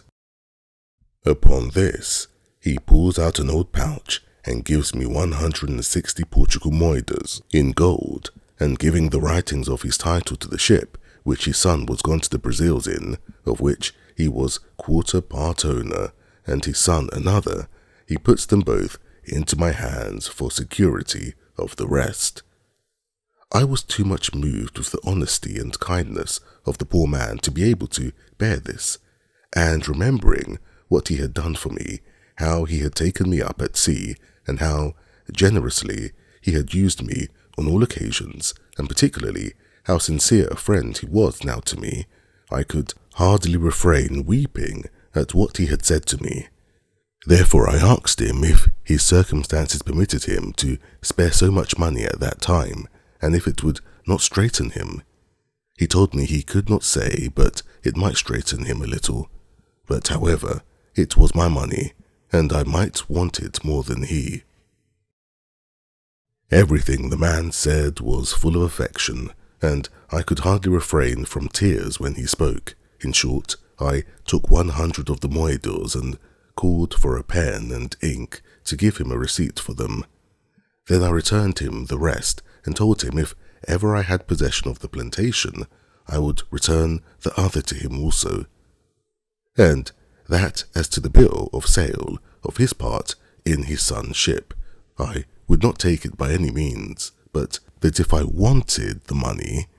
I found he was honest enough to pay me, and if I did not, but came to receive what he gave me reason to expect, I would never have a penny more from him. When this was past, the old man asked me if he should put me into a method to make my claim to my plantation. I told him I thought to go over it myself. He said I might do so if I pleased, but that if I did not, there were ways enough to secure my right and immediately to appropriate the profits to my use, and as there were ships in the river of Lisbon just ready to go away to Brazil, he made me enter my name in a public register with his affidavit, affirming upon oath that I was alive, and that I was the same person who took up the land for the planting and said plantation at first. This being regularly attested by a notary and a procuration affixed, he directed me to send it with a letter of his writing to a merchant of his acquaintance at the place, and then proposed my staying with him till an account came of the return. Never was anything more honourable than the proceedings upon this procuration, for in less than 7 months I received a large packet from the survivors of my trustees, the merchants for whose accounts I went to see, in which were the following particular letters and papers enclosed. First, there was the account current of the produce of my farm or plantation, from the year when their fathers had balanced with my old Portugal captain, being for 6 years, the balance appeared to be 1,174 moidores in my favour. Secondly, there was the account of 4 years more, while they kept the effects in their hands, before the government claimed the administration as being the effects of a person not to be found, which they called civil death, and the balance of this, the value of the plantation increasing, amounted to 19,446 cruzados, being about 3,240 moidores. Thirdly, there was the prior of St. Augustine's account, who had received the profits for above 14 years, but not being able to account for what was disposed of by the hospital, very honestly declared he had 872 moidores not distributed, which he acknowledged to my account as to the king's part that refunded nothing. There was a letter of my partner's congratulating me very affectionately upon my being alive, giving me an account how the estate was improved and what it produced a year, with the particulars of the number of squares or acres that it contained, how planted, how many slaves there were upon it, and making 22 crosses for blessings. Told me he had said so many Ave Marias to thank the Blessed Virgin that I was alive, inviting me very passionately to come over and take possession of my own, and in the meantime to give him orders to whom he should deliver my effects if I did not come myself, concluding with a hearty tender of his friendship and that of his family, and sent me as a present 7 fine leopard skins, which he had, it seems, received from Africa by some other ship that he had sent thither, and which, it seems, had made a better voyage than I. He sent me also 5 chests of excellent sweetmeats and 100 pieces of gold uncoined, not quite so large as moidores. By the same fleet, my 2 merchant trustees shipped me 1,200 chests of sugar 800 rolls of tobacco and the rest of the whole account in gold. I might well say now, indeed, that the latter end of Job was better than the beginning. It is impossible to express the flutterings of my very heart when I found all my wealth about me. For as the Brazil ships come all in fleets, the same ships which brought my letters brought my goods, and the effects were safe in the river before the letters came to my hand. In a word, I turned pale, I grew sick, and had not the old man run and fetched me a cordial, I believe the sudden surprise of joy had overset nature, and I had died upon the spot. Nay, after that I continued very ill, and was so some hours, till a physician being sent for, and something of the real cause of my illness being known, he ordered me to be let blood, after which I had relief, and grew well. But I verily believe, if I had not been eased by a vent given in that manner to the spirits, I should have died. I was now master all of a sudden of above £5,000 sterling in money, and had an estate, as I might well call it, in the Brazils, of above £1,000 a year, as sure as an estate of land in England, and in a word, I was in a condition which I scarce knew how to understand or how to compose myself for the enjoyment of it. The first thing I did was to recompense my original benefactor, my good old captain, who had been first charitable to me in my distress, kind to me in my beginning, and honest to me at the end. I showed him all that was sent to me. I told him that next to the providence of heaven, which disposed all things, it was owing to him, and that it now lay on me to reward him, which I would do 100-fold.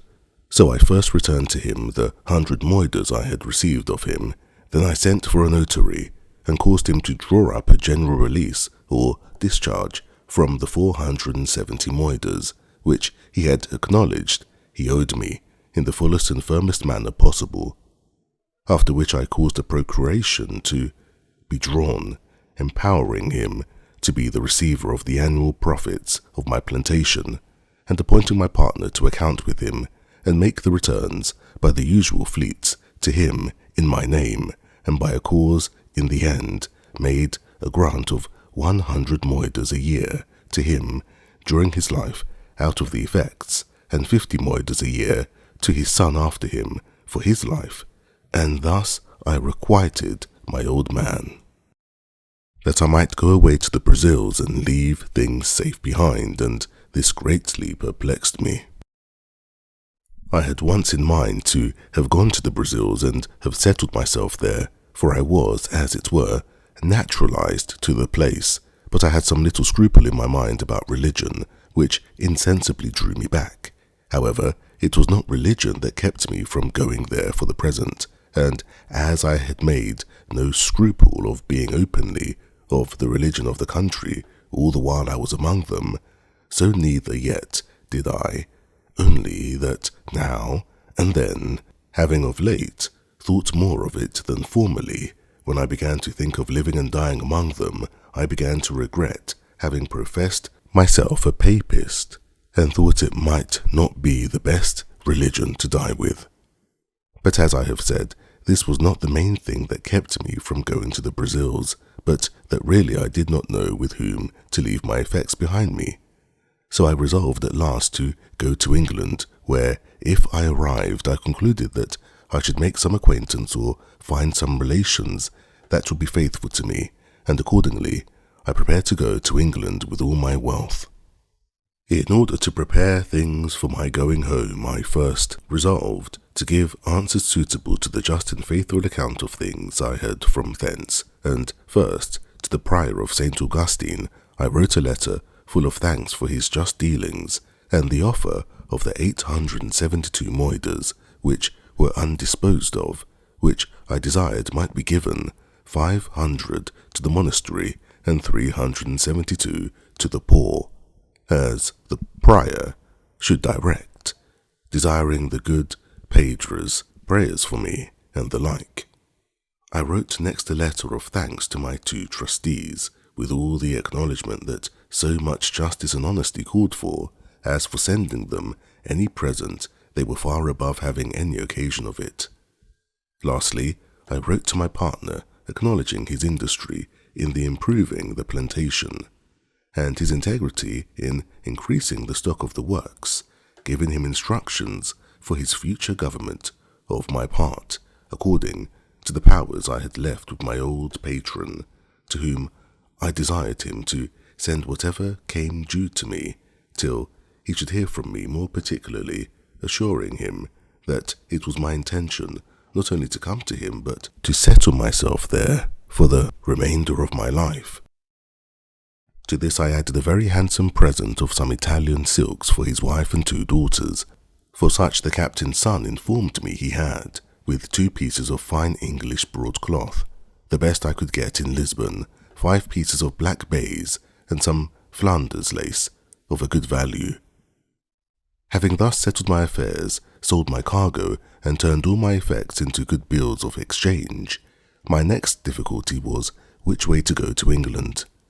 I had been accustomed enough to the sea, and yet I had a strange aversion to go to England by the sea at that time, and yet I could give no reason for it. Yet the difficulty increased upon me so much that, though I had once shipped my baggage in order to go, yet I altered my mind, and that not once but 2 or 3 times. It is true I had been very unfortunate by sea, and this might be one of the reasons, but let no man slight the strong impulses of his own thoughts in cases of such moment. 2 of the ships which I had singled out to go in, I mean more particularly singled out than any other, having put my things on board one of them, and in the other, having agreed with the captain, I say 2 of these ships miscarried. One was taken to the Algerines, and the other was lost on the start near Torbay, and all the people drowned except 3, so that in either of those vessels I had been made miserable. We were a little uneasy, however, when we found it snowed one whole day and a night, so fast that we could not travel, but he bid us be easy, we should soon be past it all. We found indeed that we began to descend every day, and to come more north than before, and so, depending upon our guide, we went on. It was about 2 hours before night when our guide, being something before us, and not just in sight, out rushed 3 monstrous wolves, and after them a bear, from a hollow way adjoining to a thick wood. 2 of the wolves made at the guide, and had he been far before us, he would have been devoured before we could have helped him. One of them fastened upon his horse, and the other attacked the man with such violence that he had not time or presence of mind enough to draw his pistol, but hallooed and cried out to us most lustily. My man Friday being next me, I bade him ride up and see what was the matter. As soon as Friday came in sight of the man, he hallooed out as loud as the other, "Oh, master! Oh, master!" But like a bold fellow, rode directly up to the poor man, and with his pistol shot the wolf in the head that attacked him. It was happy for the poor man that it was my man Friday, for having been used to such creatures in his country, he had no fear upon him, but went close up to him and shot him, whereas any other of us would have fired at a farther distance, and have perhaps either missed the wolf or endangered shooting the man. But it was enough to have terrified a bolder man than I, and indeed it alarmed all our company, when, with the noise of Friday's pistol, we heard on both sides the most dismal howling of wolves,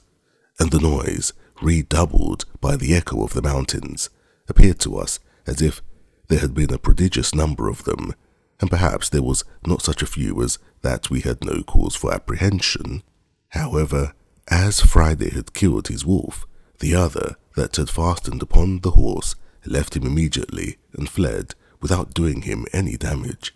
having happily fastened upon his head where the bosses of the bridle had stuck in his teeth.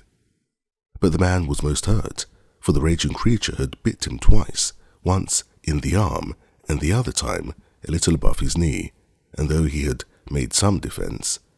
he was just tumbling down by a disorder of his horse when Friday came up and shot the wolf.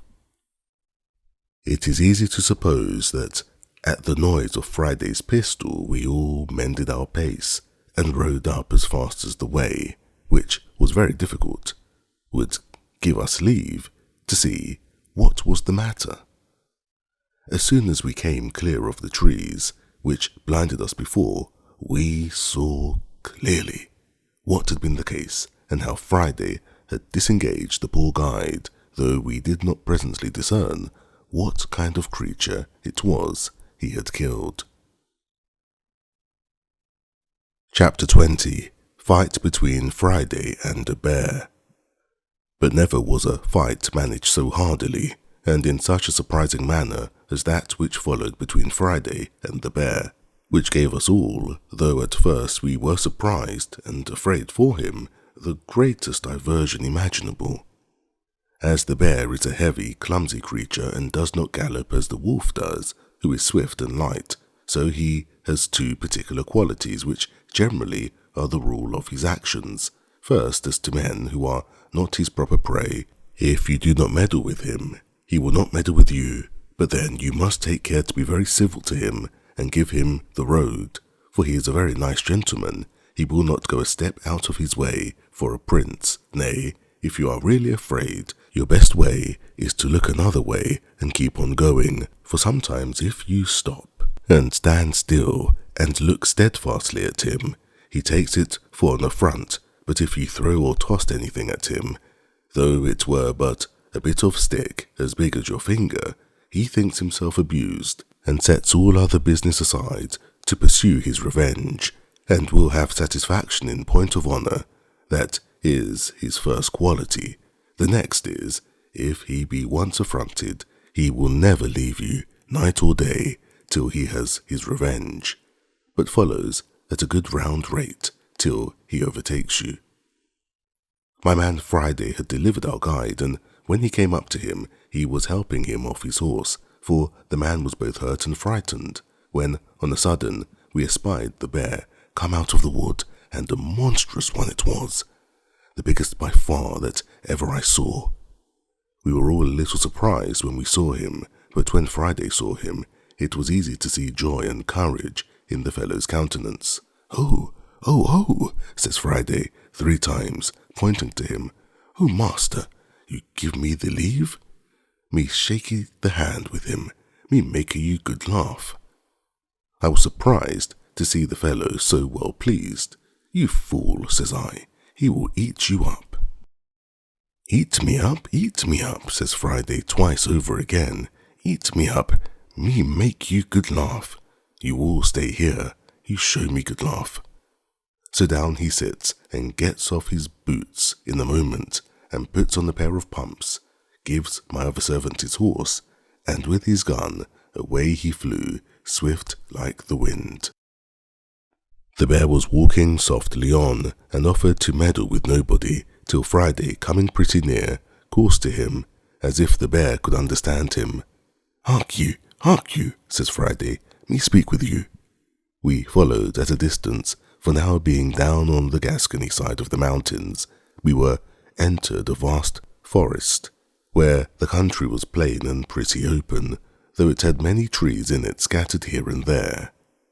Friday, who had, as we say, the heels of the bear, came up with him quickly, and took up a great stone, and threw it at him, and hit him just on the head, but did him no more harm than if he had thrown it against the wall. But it answered Friday's end, for the rogue was so void of fear that he did it purely to make the bear follow him, and show us some laugh, as he called it. As soon as the bear felt the blow and saw him, he turns about and comes after him, taking very long strides and shuffling on at a strange rate, so as would have put a horse to a middling gallop. Away runs Friday and takes his course as if he ran towards us for help. So we all resolved to fire at once upon the bear and deliver my man, though I was angry at him for bringing the bear back upon us. when he was going about his own business another way, and especially I was angry that he had turned the bear upon us and then ran away, and I called out, "You dog! Is this your making us laugh? Come away and take your horse, that we may shoot the creature." He heard me and cried out, "No shoot, no shoot, stand still, and you get much laugh." And as the nimble creature ran 2 feet for the bear's one, he turned on a sudden on one side of us, and seeing a great oak tree fit for his purpose, he beckoned to us to follow, and doubling his pace, he got nimbly up the tree, laying his gun down upon the ground at about 5 or 6 yards from the bottom of the tree.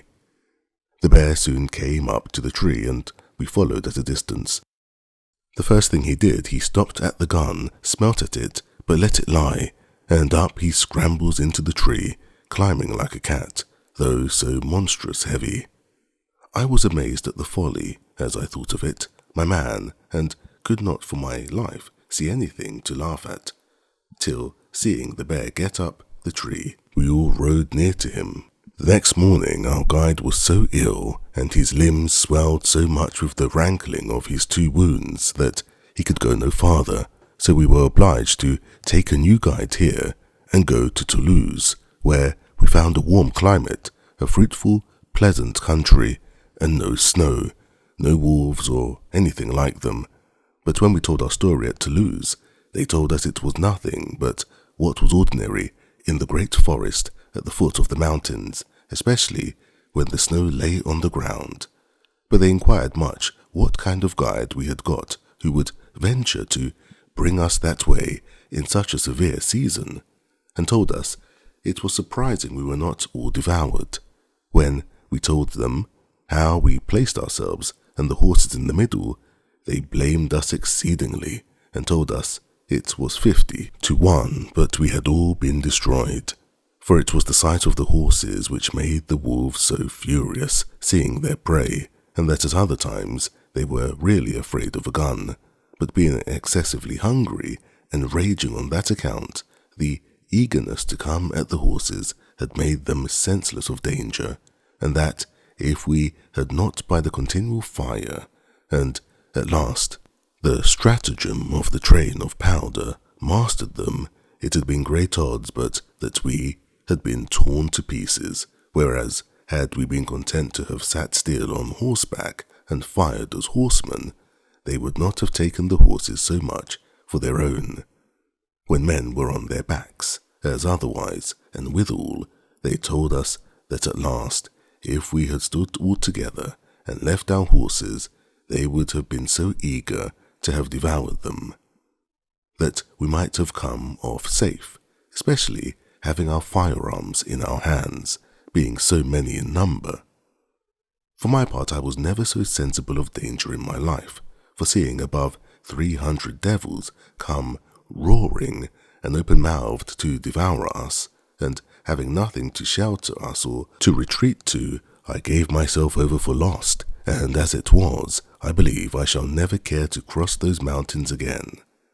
I think I would much rather go 1,000 leagues by sea, though I was sure to meet with a storm once a week. I have nothing uncommon to take notice of in my passage through France, nothing but what other travellers have given an account of, with much more advantage than I can.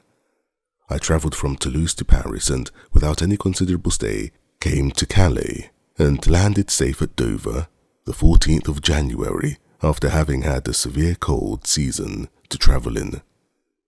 I was now come to the centre of my travels, and had in a little time all my new discovered estates safe about me, the bills exchanged which I brought with me having been currently paid. My principal guide and privy counsellor was my good ancient widow, who, in gratitude for the money I had sent her, thought no pains too much nor care too great to employ for me, and I trusted her so entirely that I was perfectly easy as to the security of my effects, and indeed I was very happy from the beginning, and now to the end, in the unspotted integrity of this good gentlewoman. And now, having resolved to dispose of my plantation in the Brazils, I write to my old friend at Lisbon, who, having offered it to the 2 merchants, the survivors of my trustees who lived in the Brazils, they accepted the offer and remitted 33,000 pieces of 8 to a correspondent of theirs at Lisbon to pay for it. In return, I signed the instrument of sale in the form which they sent from Lisbon and sent it to my old man, who sent me the bills of exchange for 32,800 pieces of 8 for the estate, reserving the payment of 100 moidores a year to him during his life. In this voyage I visited my new colony in the island, saw my successors the Spaniards, heard the old story of their lives and of the villains I left there, how at first they insulted the poor Spaniards, how they afterwards agreed, disagreed, united, separated, and how at last the Spaniards were obliged to use violence with them, how they were subjected to the Spaniards, how honestly the Spaniards used them, her history, if it were entered into, as full of variety and wonderful accidents as my own part, particularly also as to their battles with the Caribbeans, who landed several times upon the island, and as to the improvements they made upon the island itself, and how 5 of them made an attempt upon the mainland, and brought away 11 men and 5 women prisoners, by which, at my coming, I found about 20 young children on the island. Here I stayed about 20 days, left them supplies of all necessary things, and particularly of arms, powder, shot, clothes, tools, and 2 workmen, which I had brought from England with me, namely a carpenter and a smith. Besides this, I shared the lands into parts with them, reserved to myself the property of the whole, but gave them such parts respectively as they agreed on, and having settled all things with them, and engaged them not to leave the place, I left them there. From thence I touched at the Brazils, from whence I sent a bark, which I brought there, with more people to the island, and in it, besides other supplies, I sent 7 women, being such as I found proper for service, or for wives to such as would take them. As to the Englishmen, I promised to send them some women from England, with a good cargo of necessaries, if they would apply themselves to planting, which I afterwards could not perform. The fellows proved very honest and diligent after they were mastered and had their properties set apart for them. I sent them also from the Brazils 5 cows, 3 of them being big with calf, some sheep and some hogs, which when I came again were considerably increased. But all these things, with an account of how 300 Caribbeans came and invaded them and ruined their plantation, and how they fought with that whole number twice, and were at first defeated, and one of them killed, but at last a storm destroying their enemies' canoes, they famished, or destroyed almost all the rest, and renewed and recovered the possession of their plantation, and still lived upon the island. All these things, with some very surprising incidents in some new adventures of my own, for 10 years more, I shall give a farther account of in the second part of my story. The end. This has been The Life and Adventures of Robinson Crusoe by Daniel Defoe, narrated by Kusi.